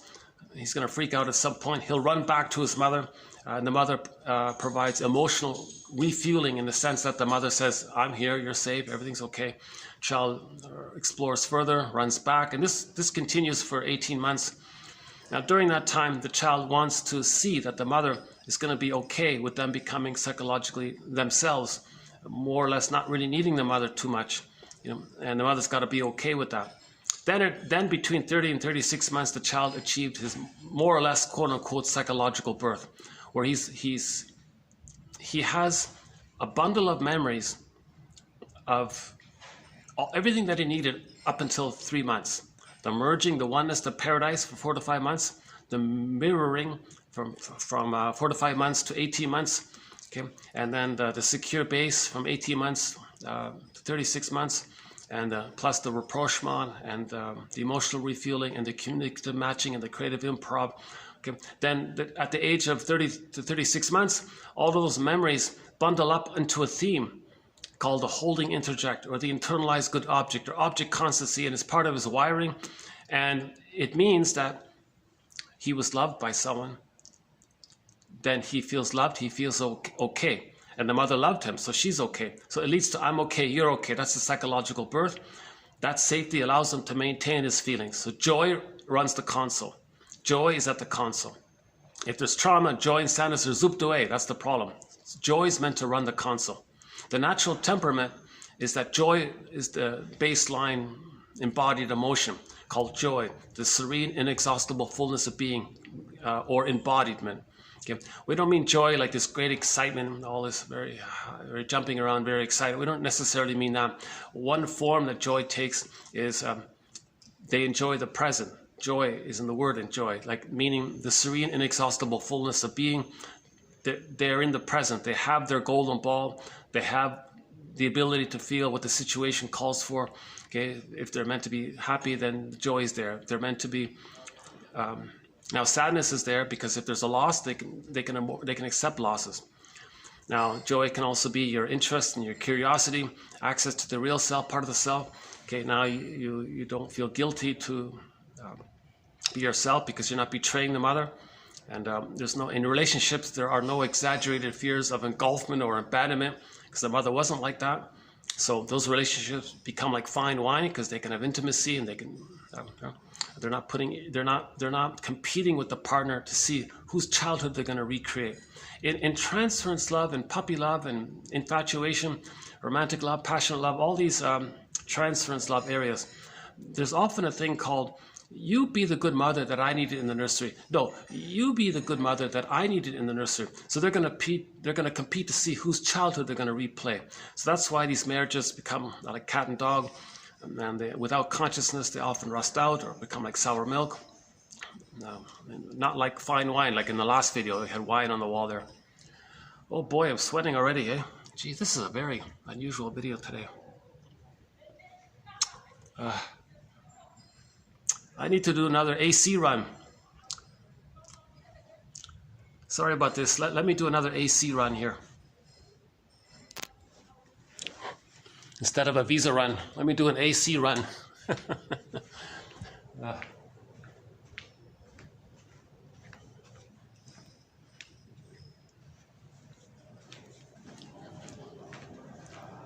Hey, I wonder if that, hey, I got an idea here. Hey, wait a minute, why don't I go up for a change? Let's try the up one. Hold on a sec, why do I keep going down? Oh, no, no, no, I have to go down, yeah. All right. Yikes, huh? I'm sweating already. Must be the coffee. Maybe I took too much coffee. Oh, let's go down. Oh, to go up, I need to use the other elevator. Hold on a sec. Yeah, let's try going up. Maybe I can find a cool spot. 1 floor up, no, 2 floors up.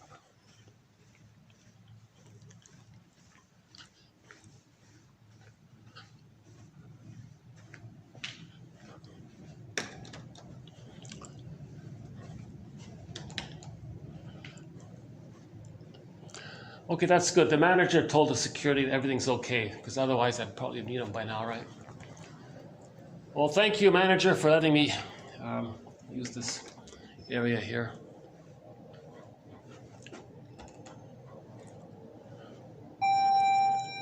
Okay, let's see if I can go up a bit. Okay. Let's try this one here, number 10. Oh, I put this one. Yeah, okay, let's try that one too. Oh, no, no, this is an outdoor. Yeah, forget that one. Yeah, I looked at that one already. That's no good. 9, 10. What's that, 9? Okay.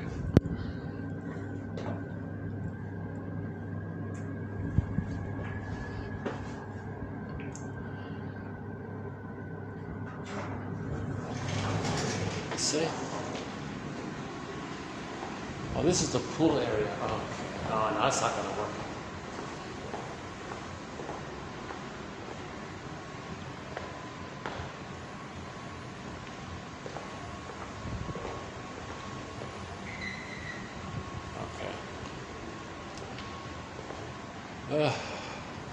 But down here. What's down here?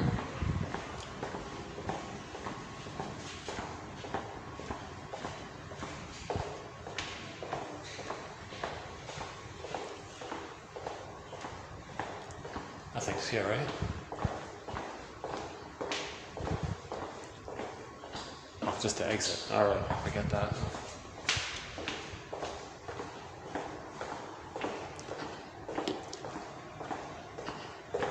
Yeah, so the more we project, that the emptier we are inside.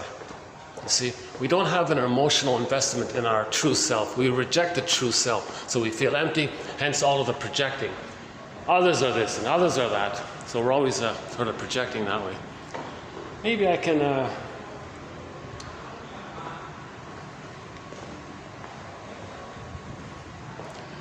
let's just take a peek at the...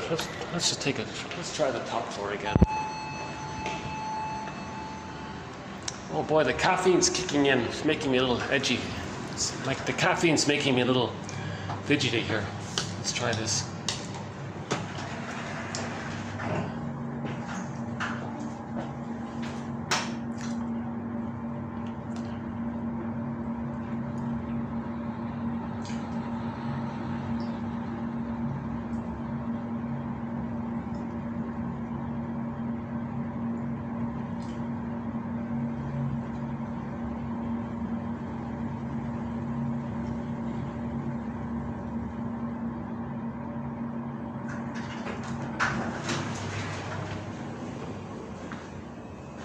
Closed here, okay.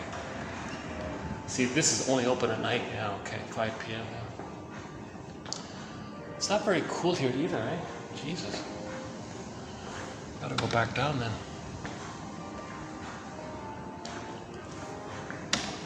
Hey, let's take a peek from up here. How's this?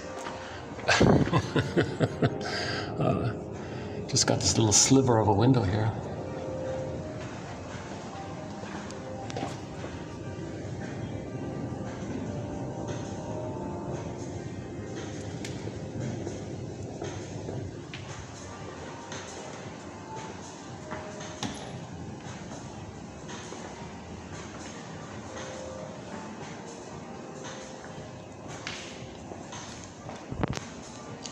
Each of the major defense mechanisms in 1001 Windmills of the Mind is a threat of itself, like projection, projective identification, rationalization, and so on. So it's very interesting, this collection here. Let's go back down. Okay. Well, it looks like I gotta go back down a bit.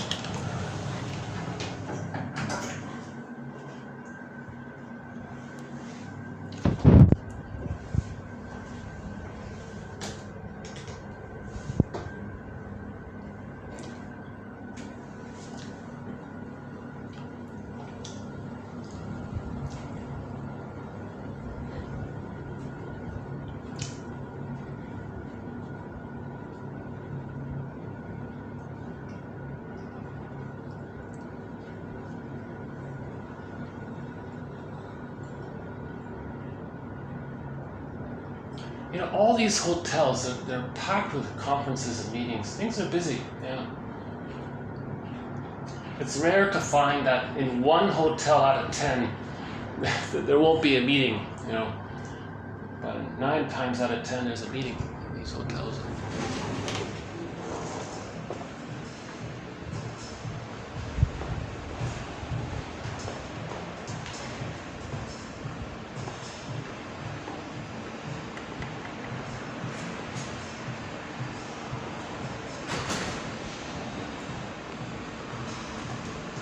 Hey, let's try this for a bit. Oh, hey, let's try this for a bit.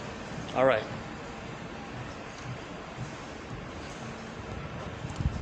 Oh, let's try, I didn't even see this part. Oh, let's try this for a bit. This should be okay for 5 minutes. Yeah, look at that. That reminds me of the Odyssey, that boat, huh? Okay, so what do we get back upstairs? We'll finish the quotes.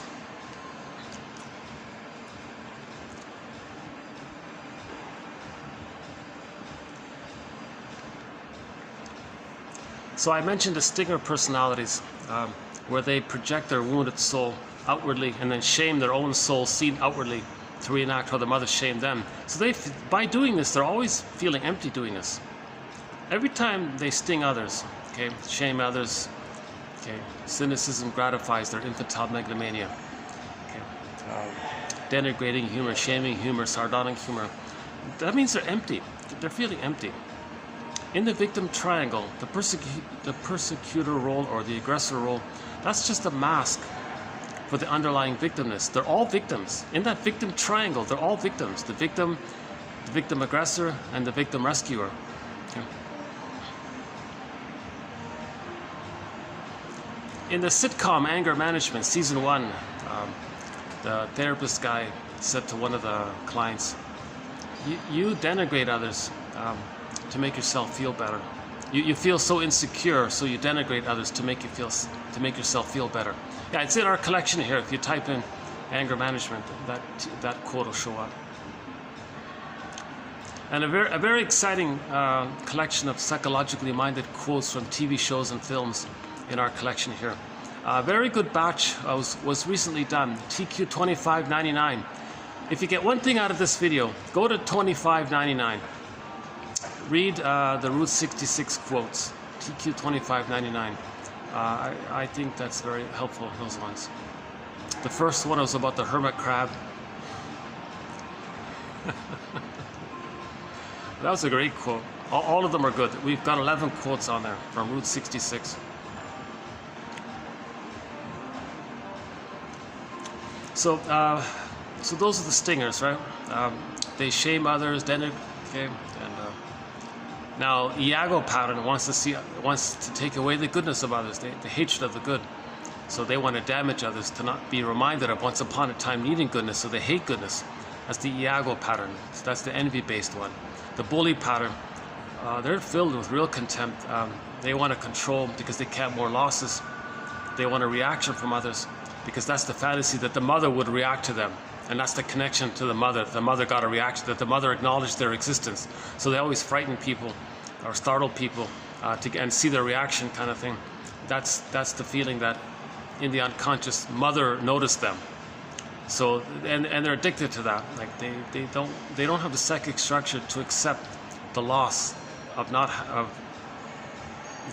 the lack of the good mother that should have existed. They can't mourn a mother that should have been there, that never was there. They can't mourn that loss because the ability to mourn comes from having been loved first, to feel safe enough to differentiate, to maintain joy and sadness at the console. If joy and sadness are at the console, the reference there is the Disney film Inside Out. Okay, then if joy and sadness are there, then if the situation is to acknowledge a loss, you have sadness there. If sadness is zooped away, that's complicated grief, aggravated grief, the derailment of the grief process. That can lead to melancholia, pathological nostalgia, dwelling in the past, having trouble living in the present, so the dwelling in the past. And the stingers traditionally become curmudgeons, because as they go through life, they're reminded of their losses, but they can't accept it. They're getting older and older. By the time that they're in their 70s or whatever, they're bitter curmudgeons, not elders. Not elders, because every little thing is going to remind them of the loss. Because they're trying to admit the loss, so they're going to be... The ability to deny the loss, it's going to wear thin as they get older and older. Their charm or whatever, or their rationalizations, their excuses, it kind of wears thin when they get older and older. So they're going to try harder and harder, and that harder and harder to convince people to think well of them or admire them, or that's the defense mechanism that they're superior, that they're okay, others are not okay. So that's the curmudgeon, because he says, no, listen to me, I'm right. Okay, so to be an elder late in life, generative, warm, caring, sense of humor, fun-loving, affectionate, and generative, wanting to generate. Erickson, the generative man, right? Making things better for the next people. Oh yeah, should we do the 26 points? We're doing a new thing here in 1001 Windmills of the Mind called the 20. At the moment, it's the 26 ways repetition compulsion is seen collectively. collectively. I'm not sure. Maybe not. Maybe not this time. I need a quiet room. I need to be in a good mood. I need to be kind of like well sort of rested and not too fidgety to do it. Interestingly enough, this spot's not too bad after all. That's because all of the porters are not around at the moment.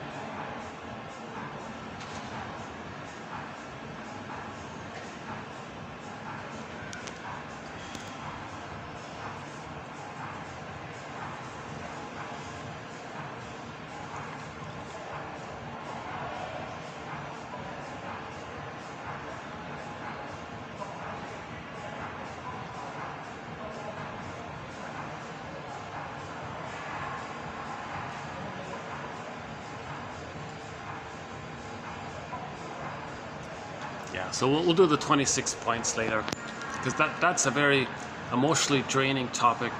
That's a tough one. We talk about the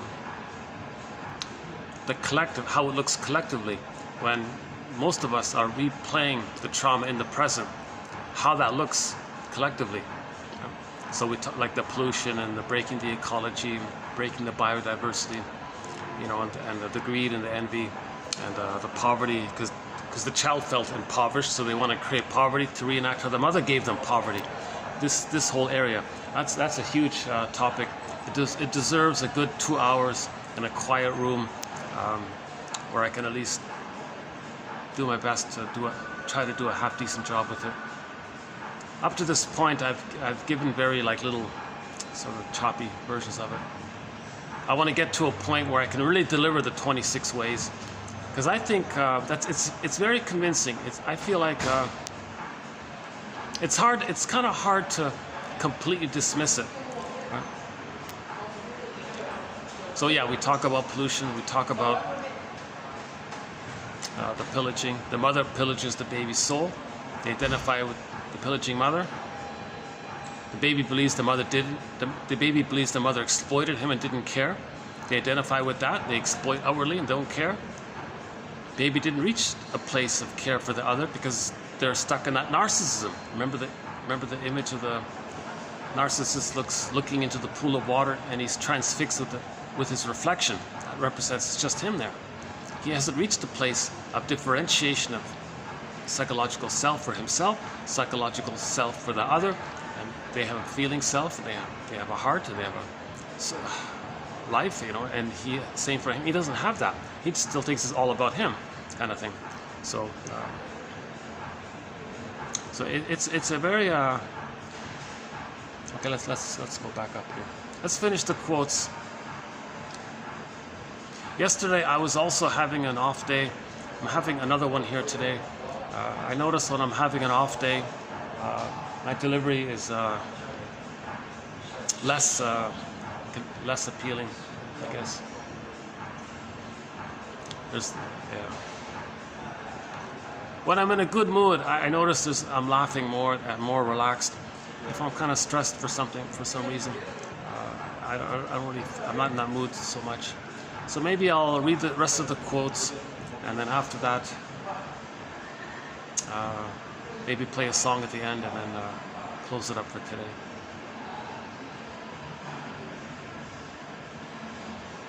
Okay, let's go back up then. Yeah. Okay, I think I'm cool enough for the next 30 minutes.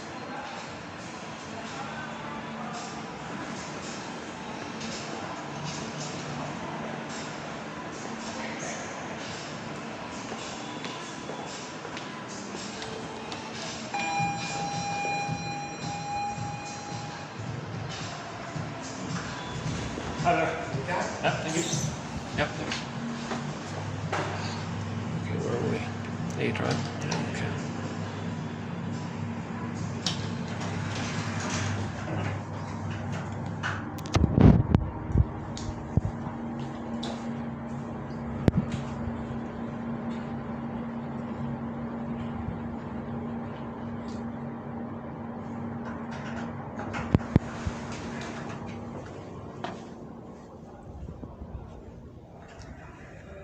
You see, if it's cool, see, here's not a bad spot. If it's cool, I could do it here, right?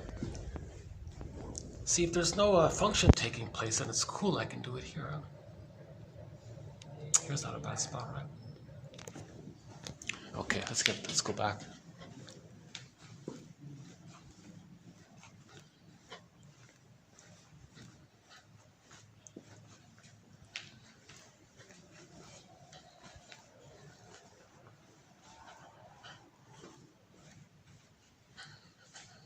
Whoa, back to the sauna. Maybe that's what's making me so groggy, just being in a sauna the whole time. Yeah, I really need some AC here, jeepers. I don't function very well in 45 degrees heat here, Jesus.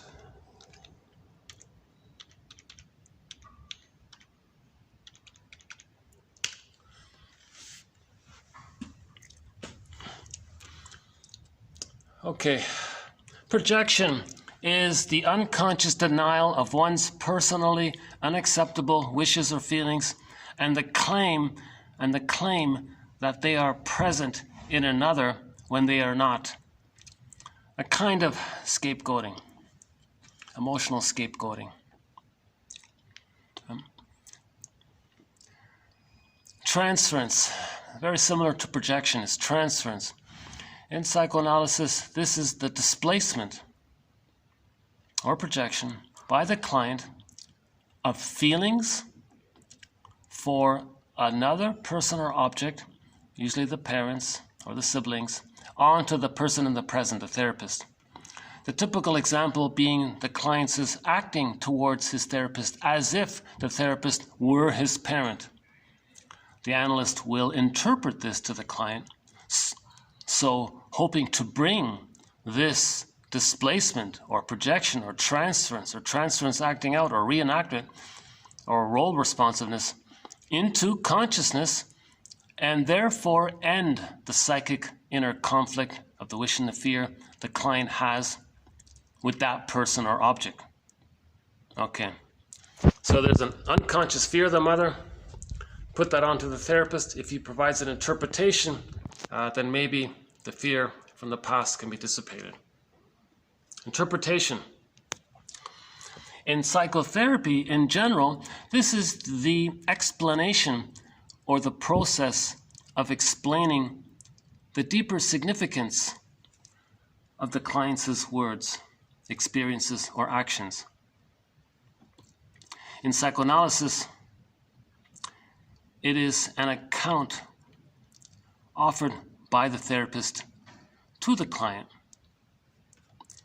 Okay, I'll back up here. So in general, interpretation is the explanation or the process of explaining the deeper significance of the client's words, experiences, or actions. That's sort of in general. Okay, in psychoanalysis, it is an account offered by the therapist to the client explaining the symbolic, right? The staging thing, this as-if thing, this symbolic, this metaphorical thing they're doing in the present for the past, explaining the symbolic meaning of the client's words or actions in relation to their unconscious wishes. Helmut Kaiser calls this duplicity analysis. All this duplicity is symbolic that the unconscious wish is to find oneness with the mother, for example. And the object of this provision of insight and the purpose of this provision of insight into the client's unconscious processes is to promote integration of the client's self. Okay, so once we name it Rumpelstiltskin, the part of ourself, we can get back into ourselves. It's called psychosynthesis, reintegration, reclaiming, reowning, repossessing aspects of ourselves that we lost and get it back, get the golden ball back. Okay. Existential authors, especially when from Germanic and Nordic background, connect guilt with indebtedness. Since the German word, we're learning a lot of German in this language, in this collection here. Yesterday we learned a new German word, diese Welt. We played a song called Diese Welt, meaning this world by Ketche Epstein.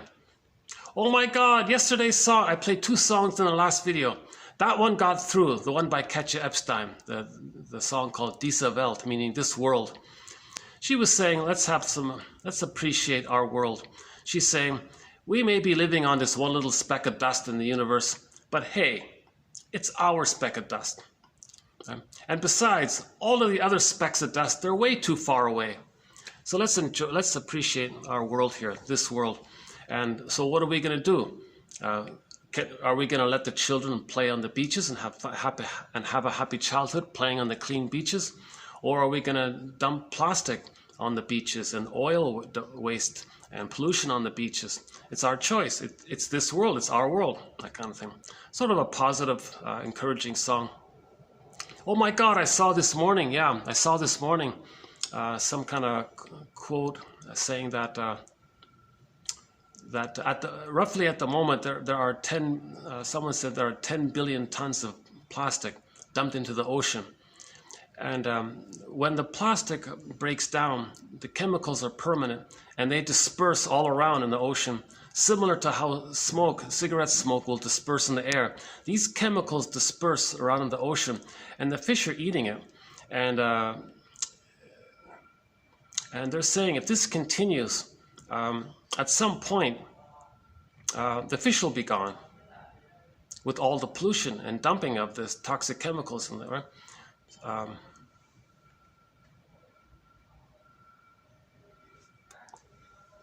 I went off on a tangent here.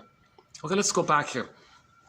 Oh yeah, so that we're talking about the song, this world there. So she was saying in that song, do we want our children to play on a clean beach, or are we gonna have them, be exposed to toxic dead fish on the beach, filled with plastic in their bellies? So it's our world. It may be a speck of dust, but it's our speck of dust, she said. And besides, all of the other specks of dust, meaning planets, are so far away. So we played that song. But the other song we played, the second song we played, I had to blot it out. So in the last video, you'll notice, I played it twice actually. So you'll notice 2 skips. Roughly, the song, I guess, was 3.5 minutes long. So about 7 minutes of my last video got trimmed out. So you'll notice sort of 2 jumps in my last video towards the end there. And I played the song by the band Till Tuesday, song called Voices Carry. They blocked it out. I'm surprised. It's sort of a minor pop hit from the 80s, and I couldn't play it. That's a pity. Yeah, it was a good song. Yeah, I just discovered that song called Voices Carry. But we did talk about it in the last video. But in German, yeah, so we're learning new German words. So here's another German word. I think it's pronounced Schuld, S-C-H-U-L-D. Looks like should, but it's Schuld. It means guilt. But that word Schuld has a double meaning. It means guilt, and it means being in debt. So I didn't know this, but the existential philosophers, when they talk about guilt, they also mean it simultaneously, this feeling of being in debt to the mother. So the child feels indebted to the mother because he feels guilt with the mother. It's a false belief. No, the child is not guilty. The child did nothing wrong. No baby did anything wrong to the mother. Baby's pure, he's innocent. The mother has a sacred trust duty to make the baby feel safe. If that's broken, the child takes it upon himself that he's defective, he did something wrong, he feels guilty. Okay. Now, for the attachment to the mother and needing to see her as all good, he feels like he's always in debt to her. It's crazy, right? So that's what we got to heal, this issue here. So I'm glad that these existential authors noticed this, that in German, guilt and debt are synonymous. And in the 26 points, we talk about this, because others may go around saying, you owe me. That's symbolic to say that they believe that they're guilty to the mother. It's a false belief. They're reenacting it. The baby believes that the mother made them guilty. So they make others in debt to symbolize how they feel guilty with the mother. Hence the idea that guilt and this so-called debt is synonymous, right?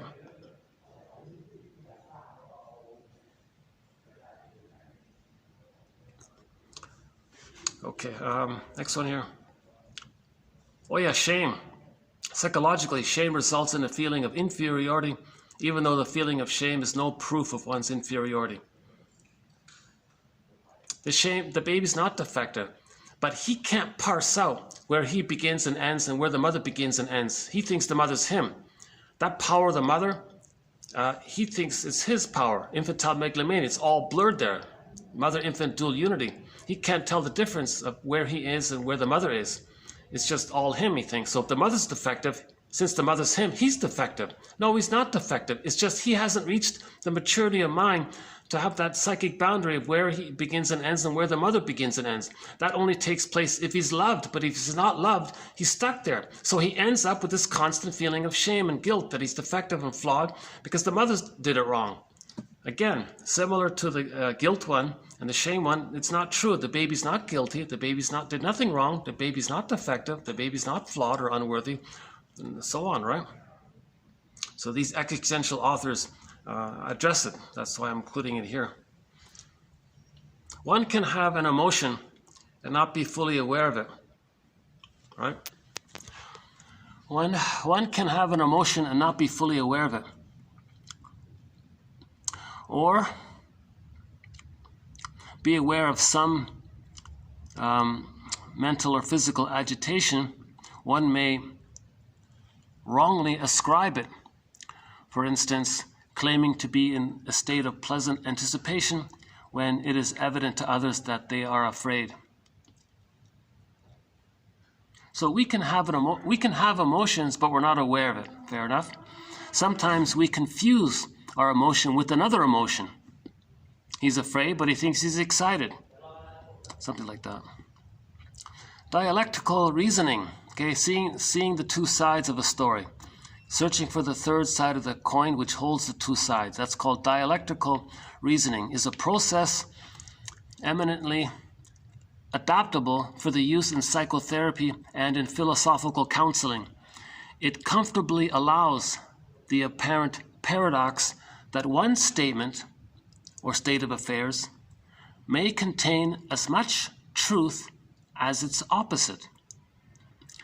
Thus, it discourages the demand for immediate and simple truth or answers and encourages examination of the complexity of things. And it takes a person well beyond potential ambivalence or conflict into the realm of creativity. Right? So see the third side of the coin. Okay. So this is in reference to trying to heal the splits. The more traumatized the baby is, the more the baby's going to see things in survival mentality, either or. Useful for me, great. Not, hate it, don't care. It's either or. And they're always coming from that mentality that the baby wanted to take in. He projects it, and the mother wants to take him in. So he thinks it's eat or be eaten. My greed or your greed. My envy or your envy. My grandiosity or your grandiosity. So he has this barbaric, eat or be eaten mentality. Either or. It's me or you. Me good, you bad. That's a sign of trauma. Anybody who goes around with that kind of infantile way of thinking based on trauma, that's a sign that there's infantile trauma. If they have this kind of either or, we, they, us, them, this kind of so-called either or thinking, black and white thinking. Okay, that comes from the template of the baby's imagery of goddess and demon. The baby doesn't even have a mother there. He doesn't even have a mother. That's why it's just goddess and demon. Now remember, the demon, that imago is a projected image of the child's attributes projected onto the mother. The babies need to take in his rage, puts it onto the mother. The mother is seen as a devouring monster or the hungry wolf, that oral greed area, right? Baby's unmet need turns into greed. Too painful, puts it outward. Says the mother's a hungry wolf or monster that wants to eat him, like the Cyclops. Okay, which wants to cook the baby. These kinds of eat or be eaten mentality. That when Dorothy faces the frightening witch, she had to throw water. That means she's got to link her feelings to what she sees. Okay, what she sees is her feelings. So she accepts the feelings behind the images. So in other words, when we heal, okay, we got to do what Dorothy did. We got to see that the image that we made up of the mother as a monster that wants to eat us, that's just like an artwork. of how we felt. We felt enraged. That's the water image. So when we throw water, that references making the link of the awareness that we felt enraged and put that image onto the witch monster. That's all it means, right?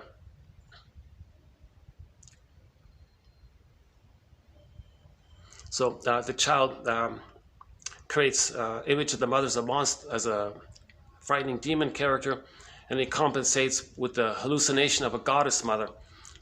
So it's not even based on the experience of a human mother. He didn't get human love, so he thinks in goddess and demon image. This is this desperate. That's why mythology is interesting. All these gods and demons is that's the trauma very early on. The big child thinks like that. My theory about the difference, my personal theory about the difference between myths and fairy tales is that myths refer to the earlier trauma. Fairy tales is more in a more human realm, a little more personal. It's not that scary, right? The gods are more in the timeless, they're more enraged, things are more amplified. Baby's so small, mother's this giantess in the nursery, this giant power, it's timeless, and they always say the gods live forever, these kinds of things. The fairy tale world, it does seem a little more like personal, down to earth kind of thing, more relatable in the personal realm. Shinnon has a different theory. Yeah. Okay, next one here, countertransference. Okay, that means when the therapist is triggered.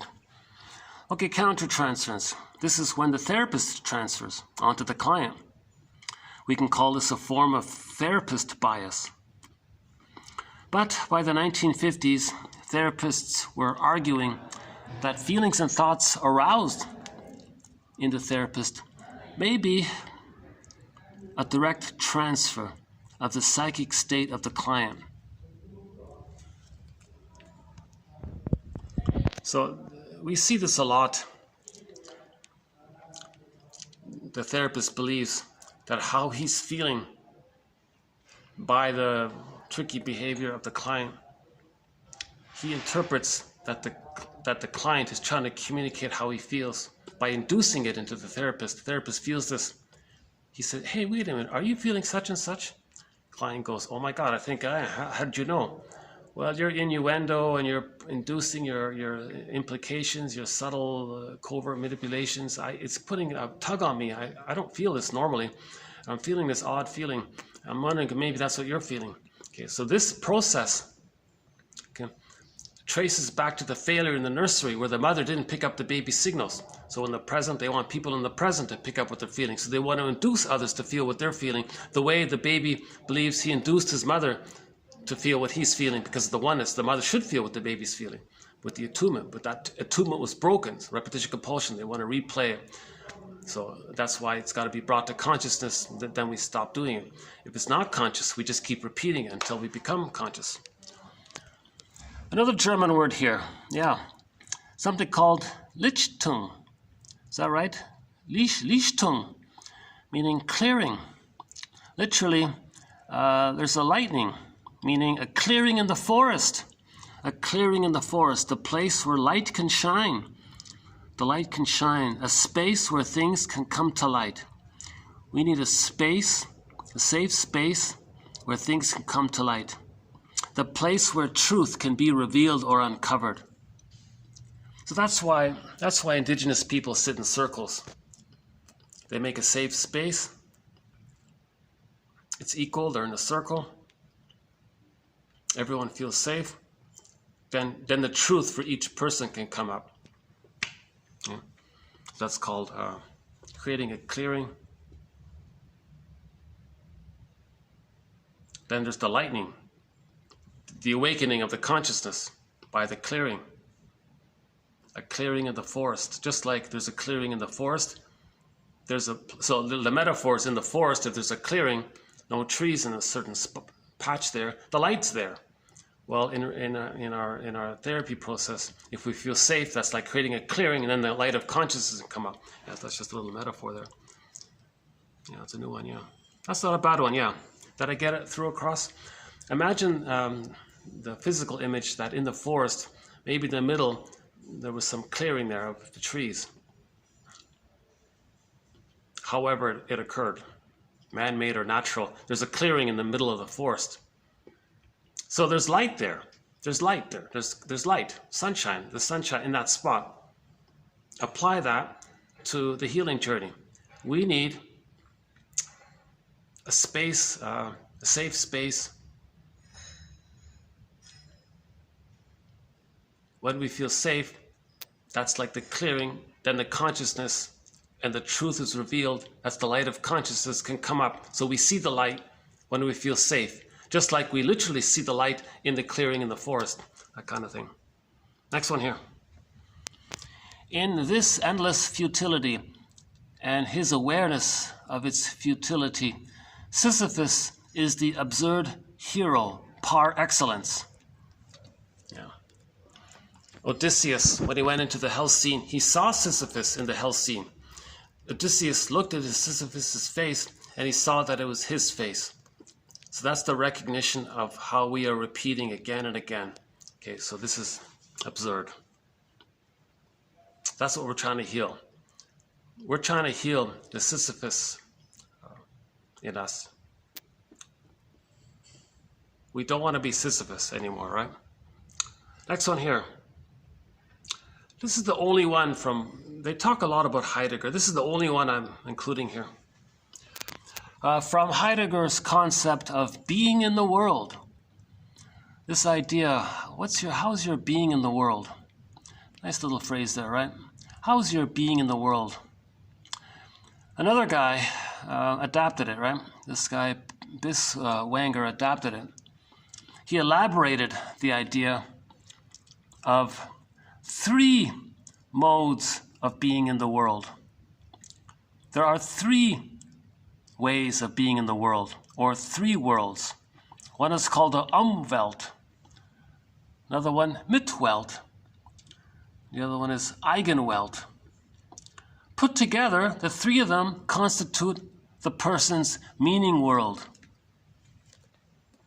So what's your relationship with yourself, your unconscious? Are you dialoguing with the double self, secret self, unconscious self?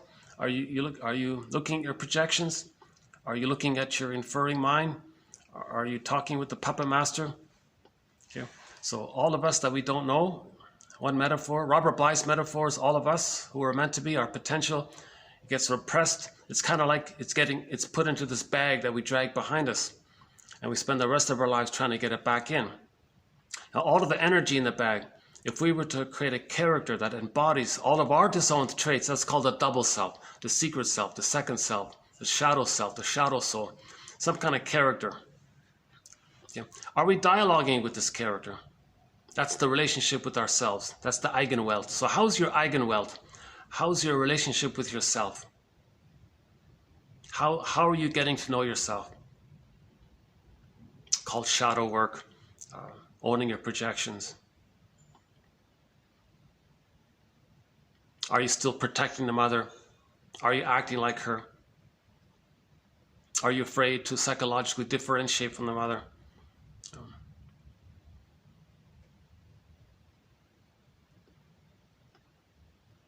Are you avoiding linking up the scarecrow, the tin man, and the lion? Are you avoiding it, or are you trying to link it up together? So how's your relationship with yourself? That's the Eigenwelt, I think. How's your relationship with interpersonally with others around you, right? How's that? That's your being in the world. And how's your relationship to diese Welt, the whole world, everything in general, globally, I guess. So how's your relationship with yourself, with others, and everything, the world?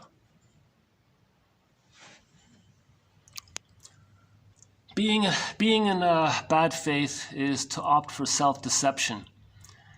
Yeah.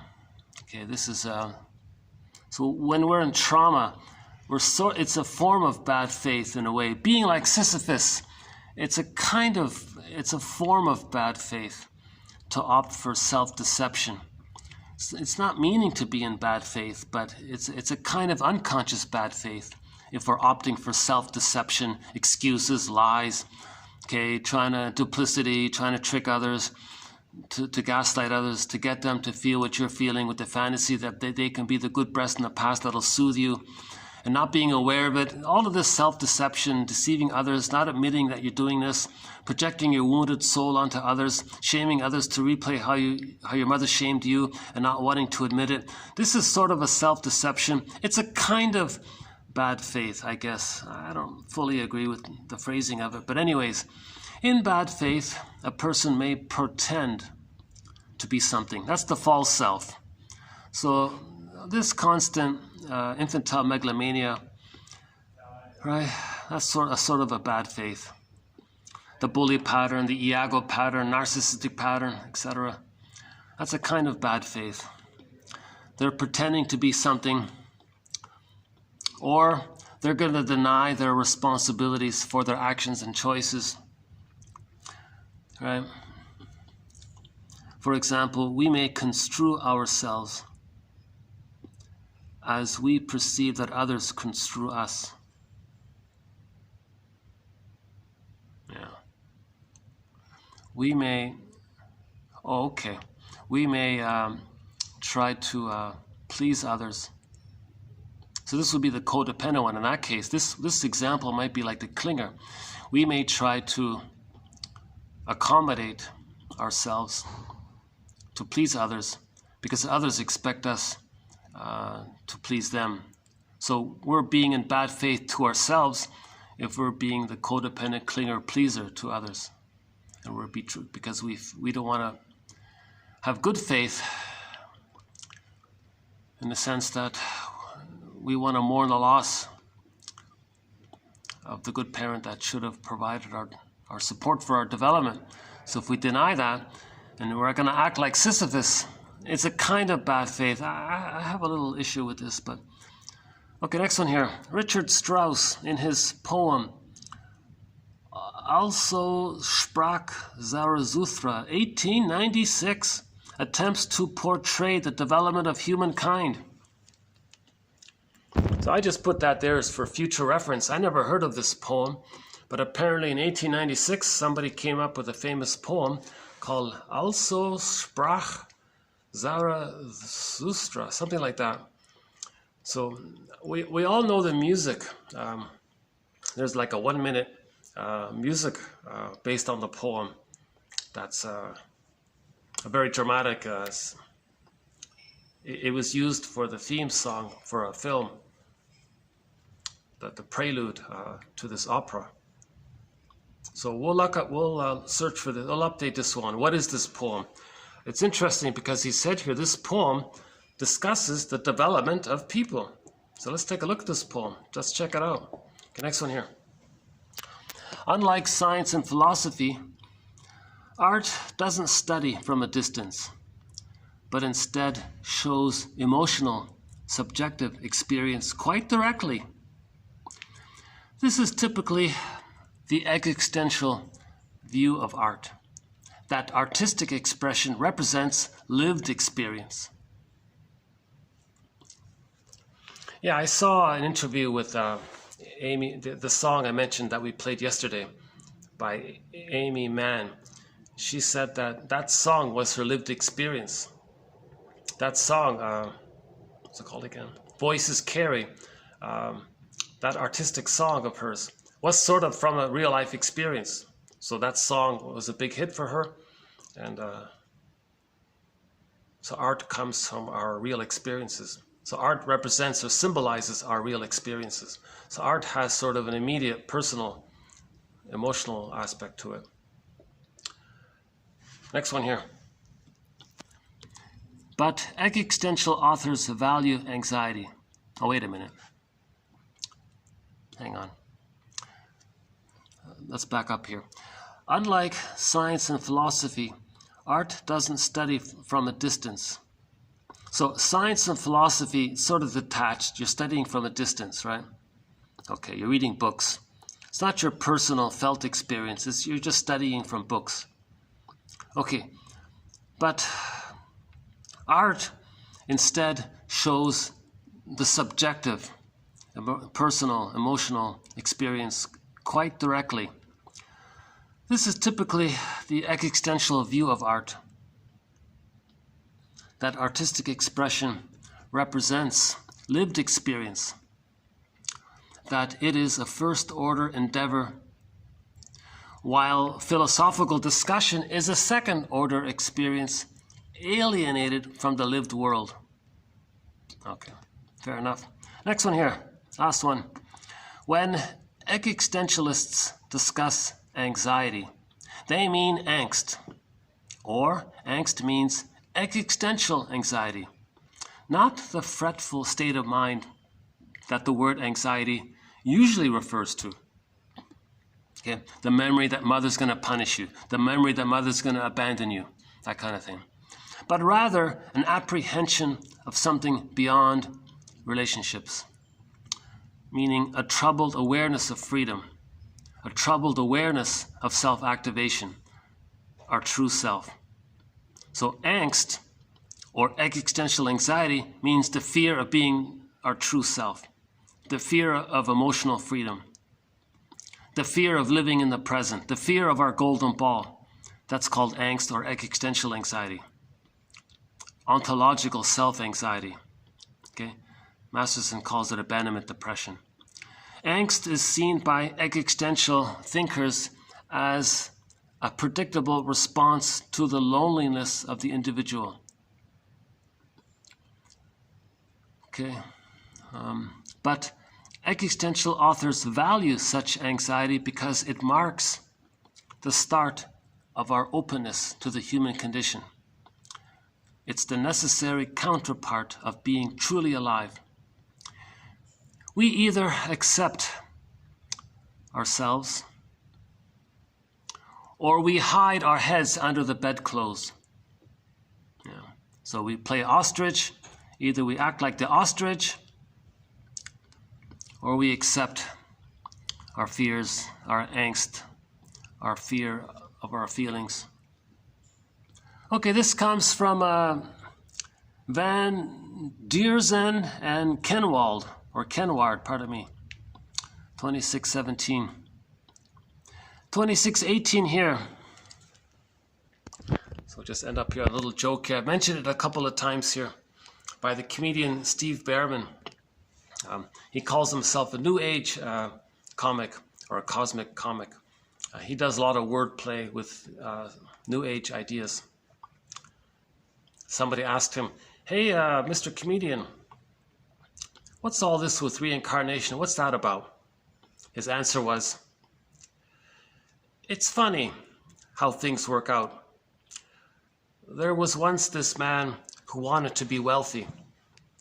He was reincarnated as a pigeon and made a deposit on a BMW.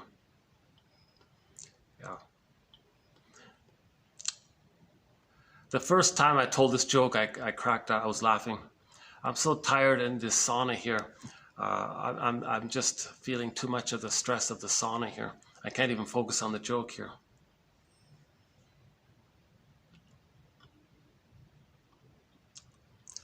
Maybe we'll do a song here. What's your understanding of reincarnation? He said, "You know, it's funny how these things work out. You know, once there was this guy, and he wanted to make a lot of money and all this. It didn't work out. Later, he was reincarnated as a pigeon, and then he made a deposit on a BMW." Okay. Here's the song, the Cars song, "Just What I Needed." Just what I needed. Let's pick a song here. Let's take a musical break here. Hayfield, Reflections. What about Delirium, Self-Saboteur? Okay, let's play Delirium. We haven't played this in a while.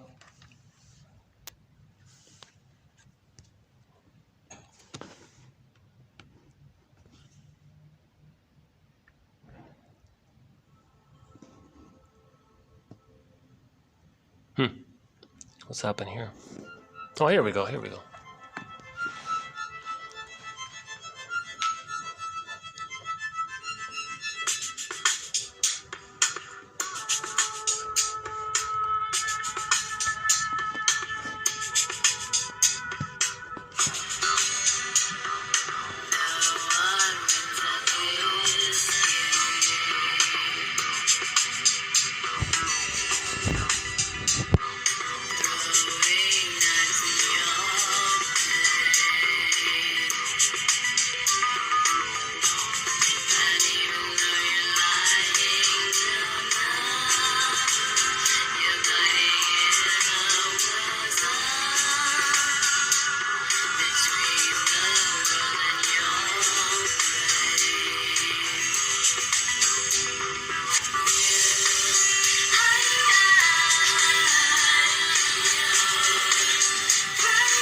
You are what you despise. Projection.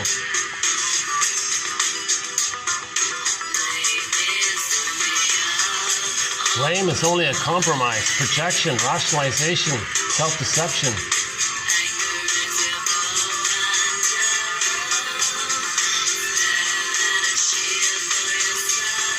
Anger is a mask for your underlying sadness.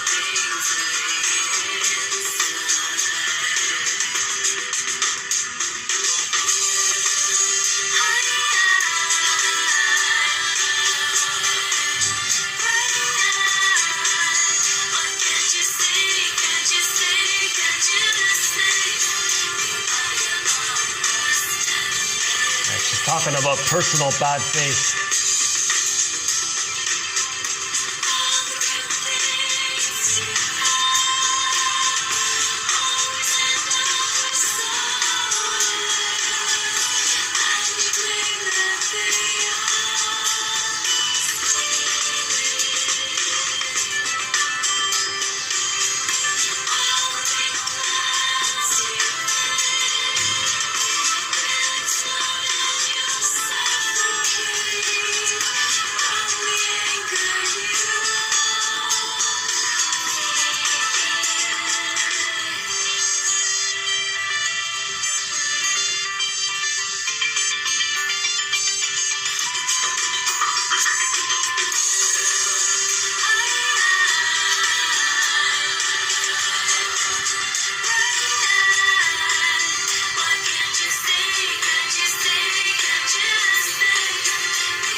Personal bad faith is self-betrayal.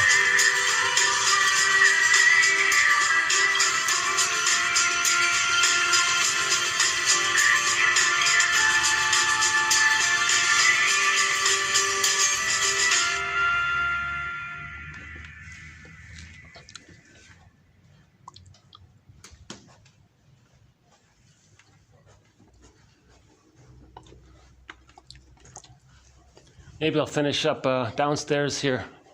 I need to do another AC run. Let's do another AC run.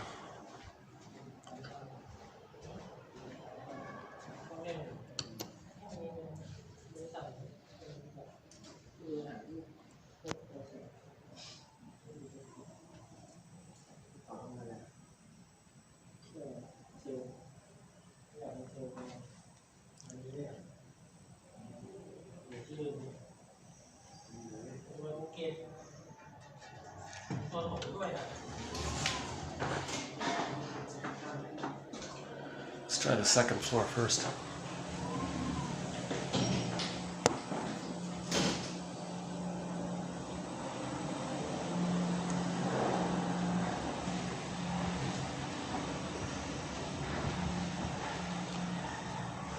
Let's try here first.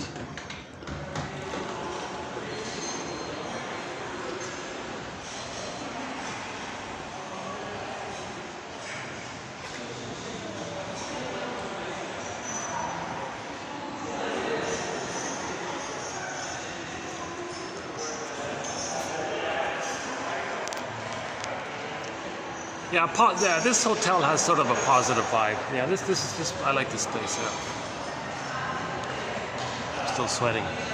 Give me a minute to cool down here, hold on a sec. Maybe I can sit down, yeah, let's go to that last place. Maybe I can sit down there.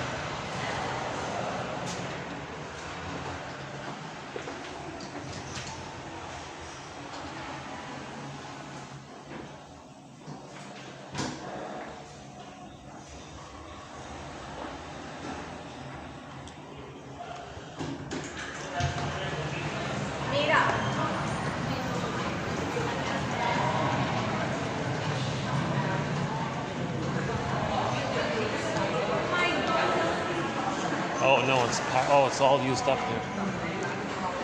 Okay.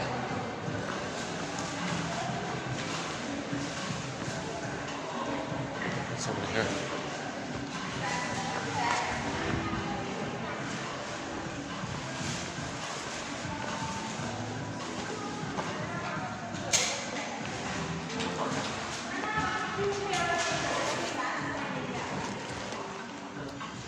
Maybe I can just sit here for a bit.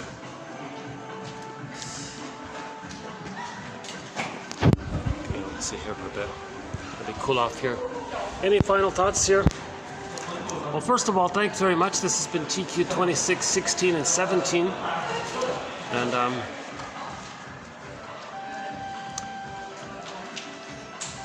in the next video, I think we have some interesting quotes as well in the next video.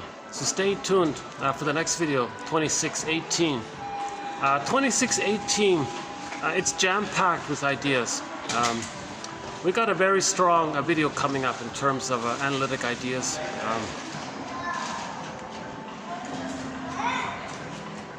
Yeah, I think the next video will be pretty strong. Today was kind of on the lighter side, I think, right? Just some definitions. But it was refreshing, you know, to see that existential authors, that there is some overlap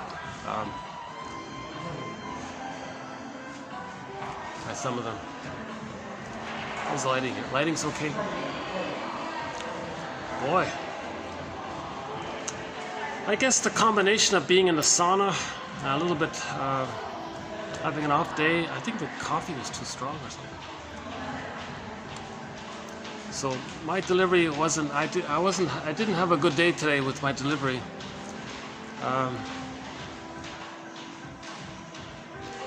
But I still hope. I'm glad I got the quotes out, acknowledged, printed, so to speak, so they're available, right, for convenience. Yeah. So for convenience, one can go to the coffee page for the full collection, for the full encyclopedia. 10,000 quotes, an incredible offering, I think. So, in my opinion, these are clear. One way to consider these quotes is that they're advanced self-help quotes that, as best as I can recognize them to be, they fit Grice's criteria for communication. So, relevance. Is the quote relevant to the topic of healing the soul? Oh yes. Okay. Quality. Are we learning? Are things loosening up? Are we searching our narrative? Oh yes. Okay. The manner. Yes. These are written mainly by shrinks. These are people who have been analyzed themselves, so they have their golden ball. They have empathy. So the tone is pretty good. And the quality. Are the quotes not too long, not too short? Yes, these quotes are on topic, you know, maybe 2 sentences long, sometimes 3 sentences like that. That's Grice's formula for communication. Relevance, quality, manner or tone, and then the quantity. Now my delivery, that's a different story. My delivery, I've got a ways to go. Sure, I think that what I'm talking about is relevant, and sure, I'm confident that the material has quality and substance to it. Now, the manner, I think I need some work because of my anxiety and my delivery. My manner isn't calm and soothed. I'm not speaking in a relaxed and easygoing way, in a gentle and flowing manner with my golden ball, you know, in my center. I'm a little, you know, and quantity, yeah, of course.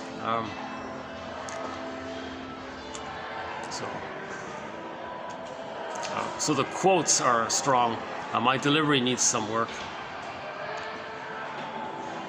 If by chance my delivery, someone finds it helpful, oh, I'm thrilled. That's great.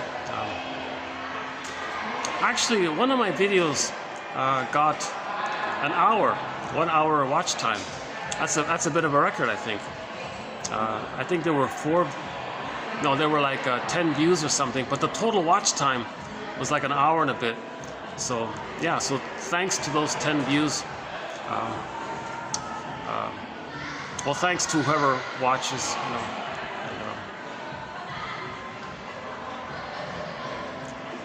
On a personal level, I think it's a small price to pay to put up with my anxiety to get this discussion. Nobody's talking about psychoanalysis, you know. The few professors that claim to do it, forget it. I think they're part of the plunder system. They just want to confuse you and discourage interest in it. Just my personal opinion.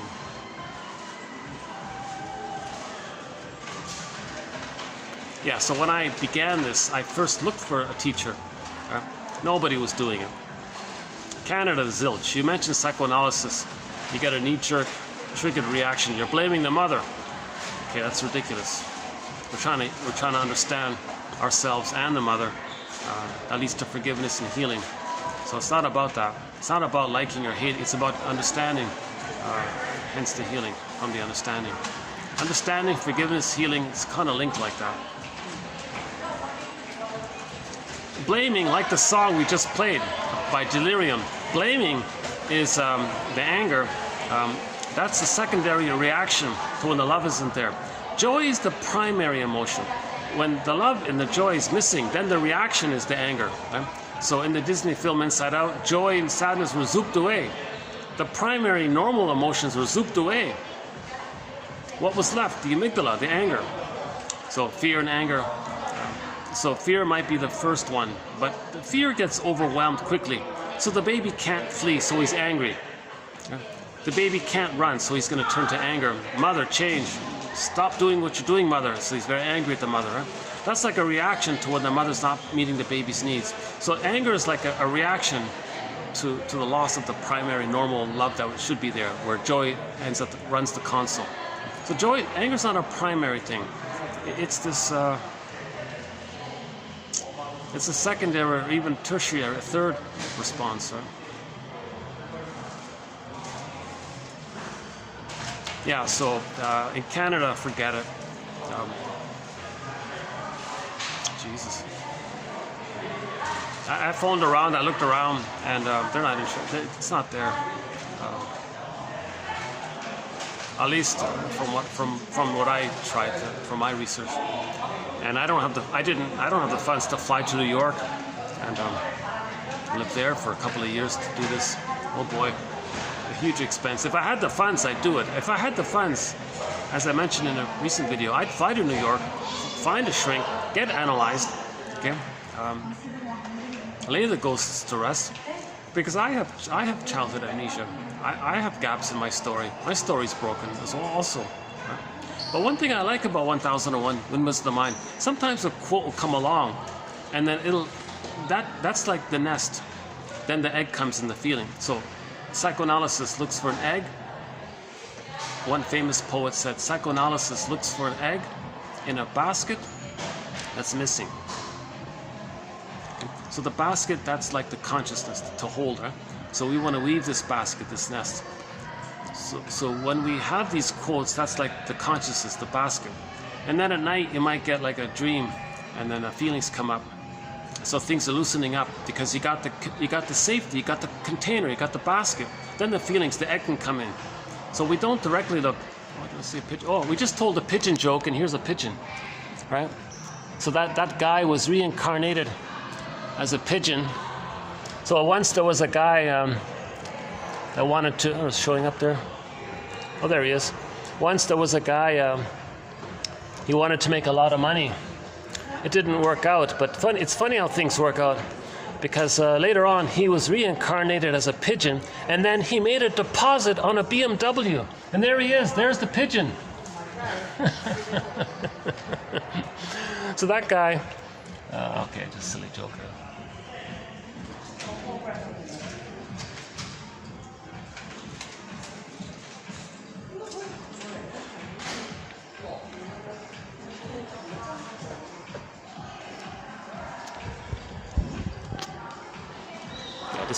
This area gets busy here too. You know, I'm thinking if I come here like on a Monday morning or something, maybe this place won't be so busy, right? It's not this spot right here is not too bad. I could maybe do the video here. I would still be interrupted a bit, but nice little spot here, yeah.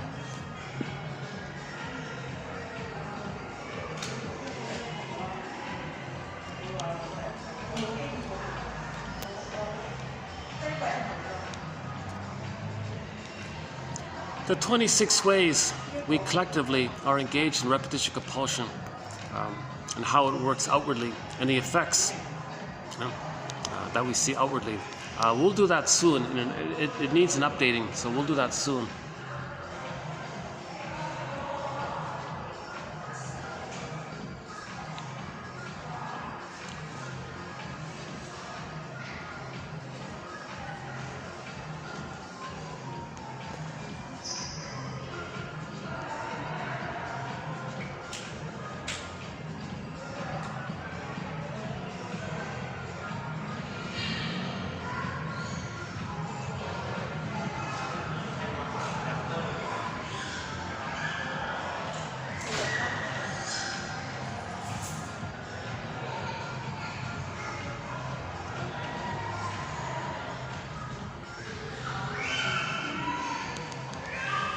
Yeah, nice hotel atmosphere. It has a sort of a spacious. I like the sort of spaciousness of this hotel. The high ceilings and the layout. Yeah.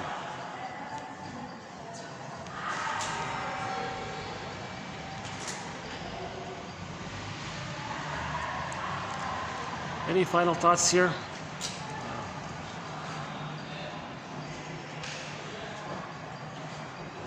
Yeah, the next video, I think the next video, I'm looking forward to the next video. We got a quote about the stinger and the clinger. We got a quote about self-defeating behavior. And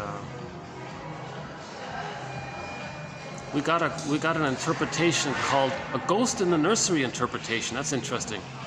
I like that one, the ghost in the nursery interpretation. If the mother can hear that her child, and she as a baby, parent as baby, parent as child, child as child, that any child without a mother, needs a mother, and without a mother would be scared. Maybe that helps the mother have a little empathy for her child by giving her empathy that she felt scared as a child. If she receives some empathy, then she doesn't need to pass down, reenact onto the child what had happened to her. So if the mother gets empathy, put it that way, she may not traumatize her child to communicate how her mother had traumatized her, if she gets empathy for it. If she doesn't get empathy for it, she's searching for it by communicating it, by crying it, but she communicates it through her behavior. So if she's going to traumatize her own baby to communicate how she had been traumatized by her mother, that's a communication, a cry for empathy, a cry for understanding. But it's very distorted to do that to the poor baby. Oh, hold on a second. 1 second.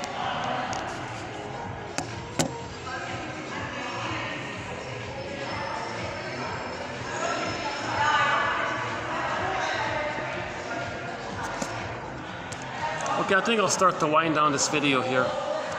I've done my AC run here. I'm cooled off a bit.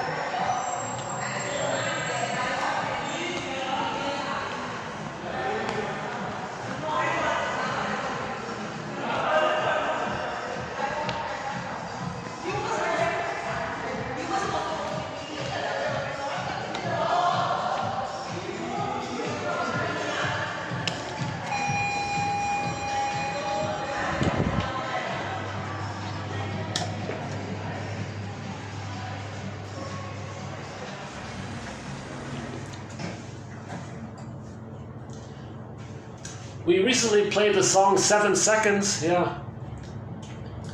This is 8 seconds.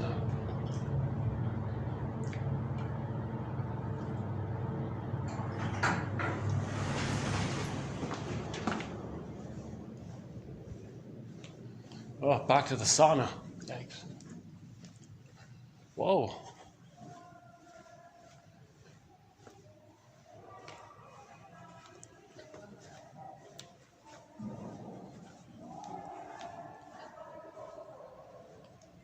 Hey, how's that stage coming out? Those guys were building a stage there. Let's see.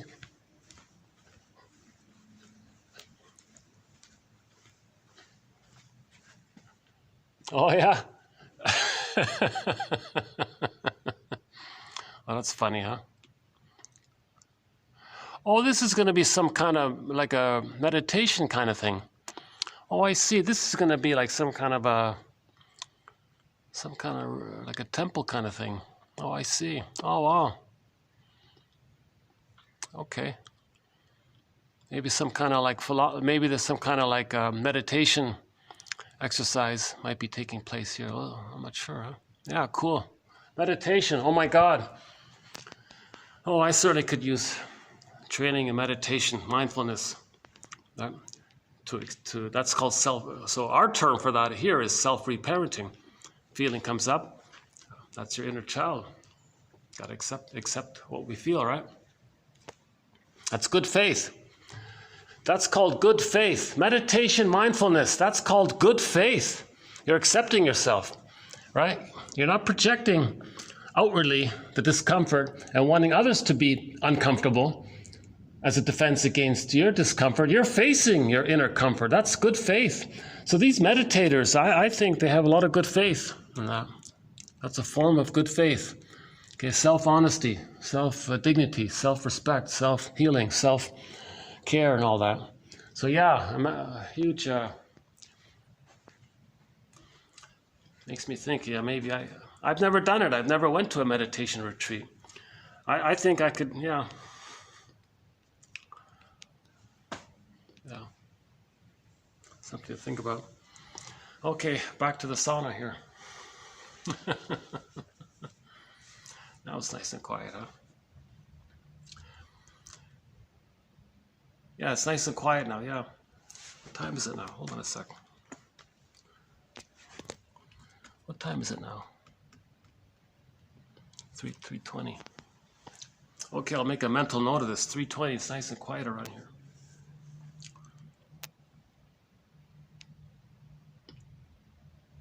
That's a good song, right? By Delirium. We have 4 songs from that band, Delirium. After All, but the acoustic one, not the main one. I like the acoustic one called After All. And then we got Truly, that's a good one. This one here, Self-Saboteur. And what's the 4th one? Truly, Self-Saboteur, After All. Forgot the 4th one.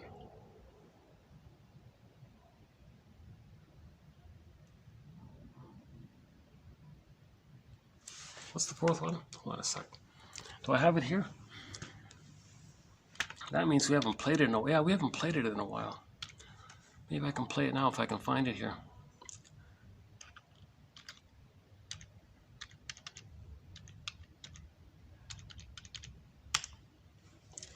What's the other one?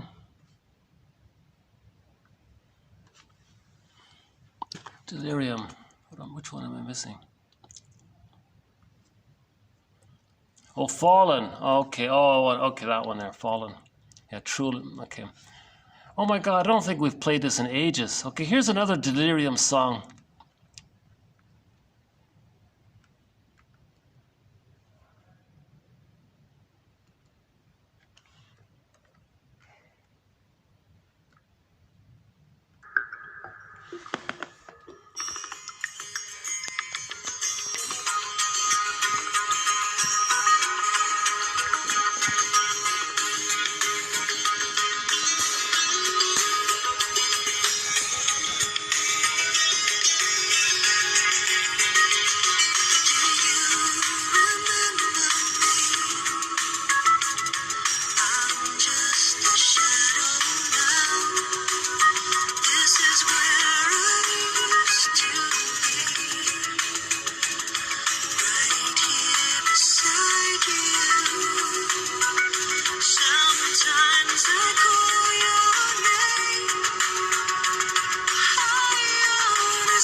While we're here, let's close up with our theme song, Katja Epstein's German cover of the song Windmills of the Mind. Here's our theme song. We'll end up here with our theme song, Windmills of the Mind.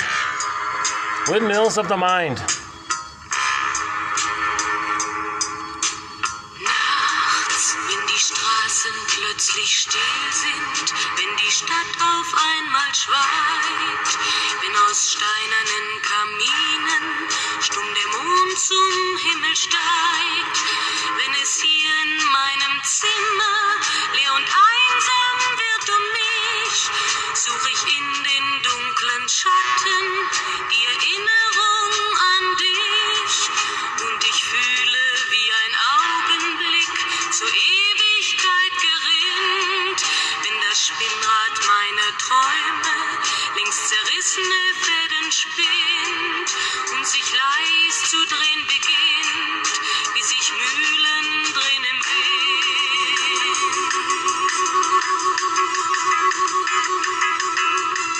Und es kreisen die Gedanken ohne Anfang, ohne Ziel, wie die schnellen Wellenringe, wenn ein Stein ins Wasser fiel, wie ein Kreisel, den die Peitsche übers Straßenpflaster treibt, wie Spiralen, die ein Adler in den Abendhimmel schreibt.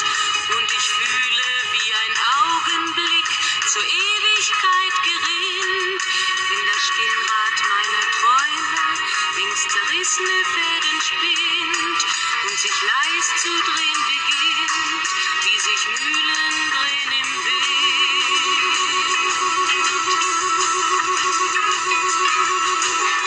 Tausend Fragen ohne Antwort, tausend Fragen ohne Sinn. Warum flog für uns der Sommer wie ein Pfeil so schnell dahin?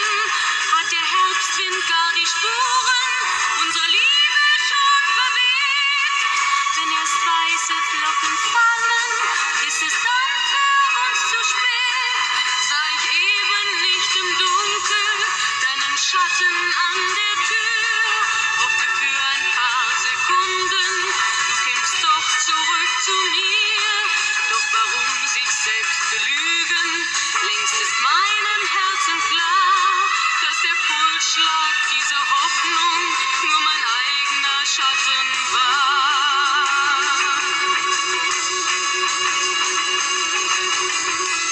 Und ich fühle, wie der Augenblick zur Ewigkeit gerinnt, wenn das Spinnrad meiner Träume längst zerrissene Fäden spinnt und sich leis zu drehen beginnt, sich im Kreis zu drehen beginnt,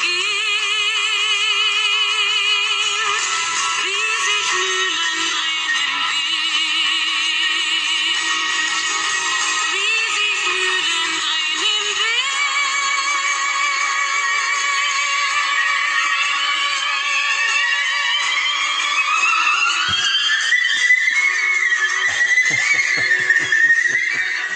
Okay, so thanks very much.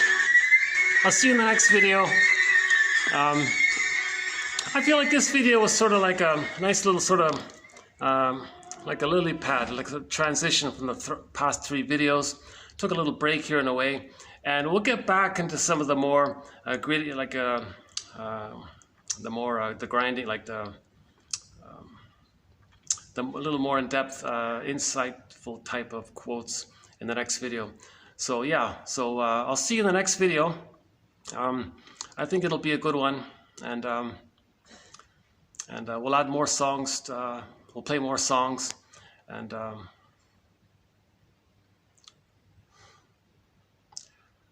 metaphors be with you. Metaphors. So one way of describing what we're doing here is we're trying to build the metaphoric mind, the analytic mind, the metaphoric mind, like something you're not sure about, something you do know, something you kind of know but not know, and try to bridge it. You know, that's called the Eigenwelt, having a connection to a relationship with yourself, shadow work, owning your projections, that kind of thing, building the ego, and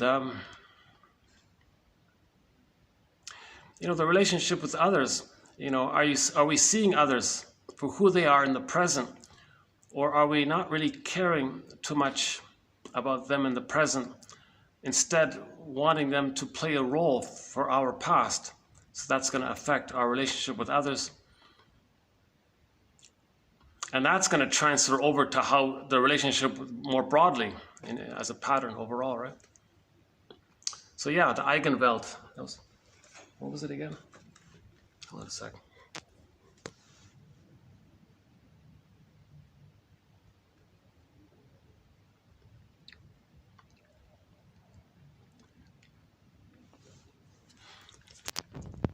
Got 5 minutes here. So in this video, we talked about projection, transference, interpretation. The German word for guilt and debt is the same, meaning Schuld, something like that. What about shame? What about this confusing others? What about the idea that we can have emotion and not even be aware that we have that emotion? I heard that some people say that they don't realize they're tired. They're running around doing things and they're actually tired, but they don't know that they're tired.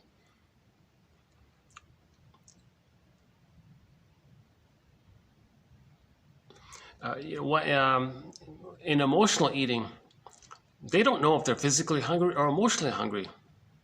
Things get mixed up. Okay, looking for the third side of the coin. That's a form of creativity. Looking for the third side of the coin, that moves towards creativity, that's healing. Seeing new patterns from the old broken patterns. Unpick the threads of a traumatic script. Use those threads to weave a new, healthier script. That's creativity, right? One on countertransference. He calls it here a therapist bias. But countertransference can be a clue to what the projector's feeling. Well, what about the clearing in the forest? I kind of like that one. Yeah, that's a new one. So we want to create a metaphorical clearing in the forest to allow the light of consciousness, meaning the truth is revealed. But we need a clearing, some kind of safety within us, within ourselves. Sisyphus, the futility of Sisyphus. You know. Unmelt, Mitwelt, Eigenwelt, the three together constituting a person's meaning world. Your relationship with yourself, your relationship with others, and your relationship with the world. That's our being in the worldness. How is your being in the world? Being with yourself, with others, and the world. How is your being in the world? Interesting idea. Oh, I missed one here. Another German term here.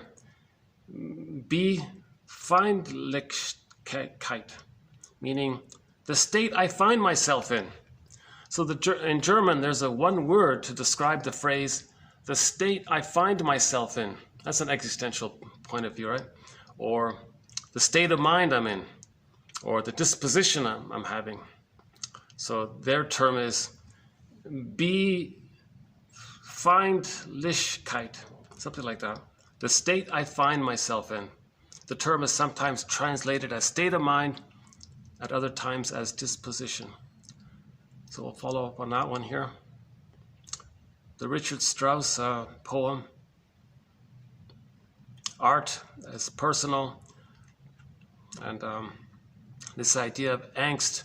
So in the existential community, the word angst means ontological anxiety, meaning the fear of our true self, the fear of having our golden ball, the fear of self-activation. Masterson describes it with his axiom: self-activation triggers abandonment depression, which then, of course, leads to defense to not feel the massive anxiety of the abandonment depression. The abandonment depression, an umbrella term for all of the feelings that the baby would feel if he could feel it, if he could admit how he feels with the mother who's shaming him, leaving him, not being there for him, helpless, hopeless, powerless, anxious, rage, excited, all these things, right? So that's, so any anxiety in terms of related to our sense of self, they call that angst or existential anxiety, ontological anxiety. To distinguish it from the general term of anxiety, of the memory of a more specific event of the mother withdrawing her love if the child wants to be himself, those kinds of things. But anxiety is part of the human condition. We can either accept all of this uncertainty of life, or we can hide our heads under the bed sheets, under the bedclothes. The bed sheets, the bedclothes they call it here. Yeah, and the pigeon joke at the end.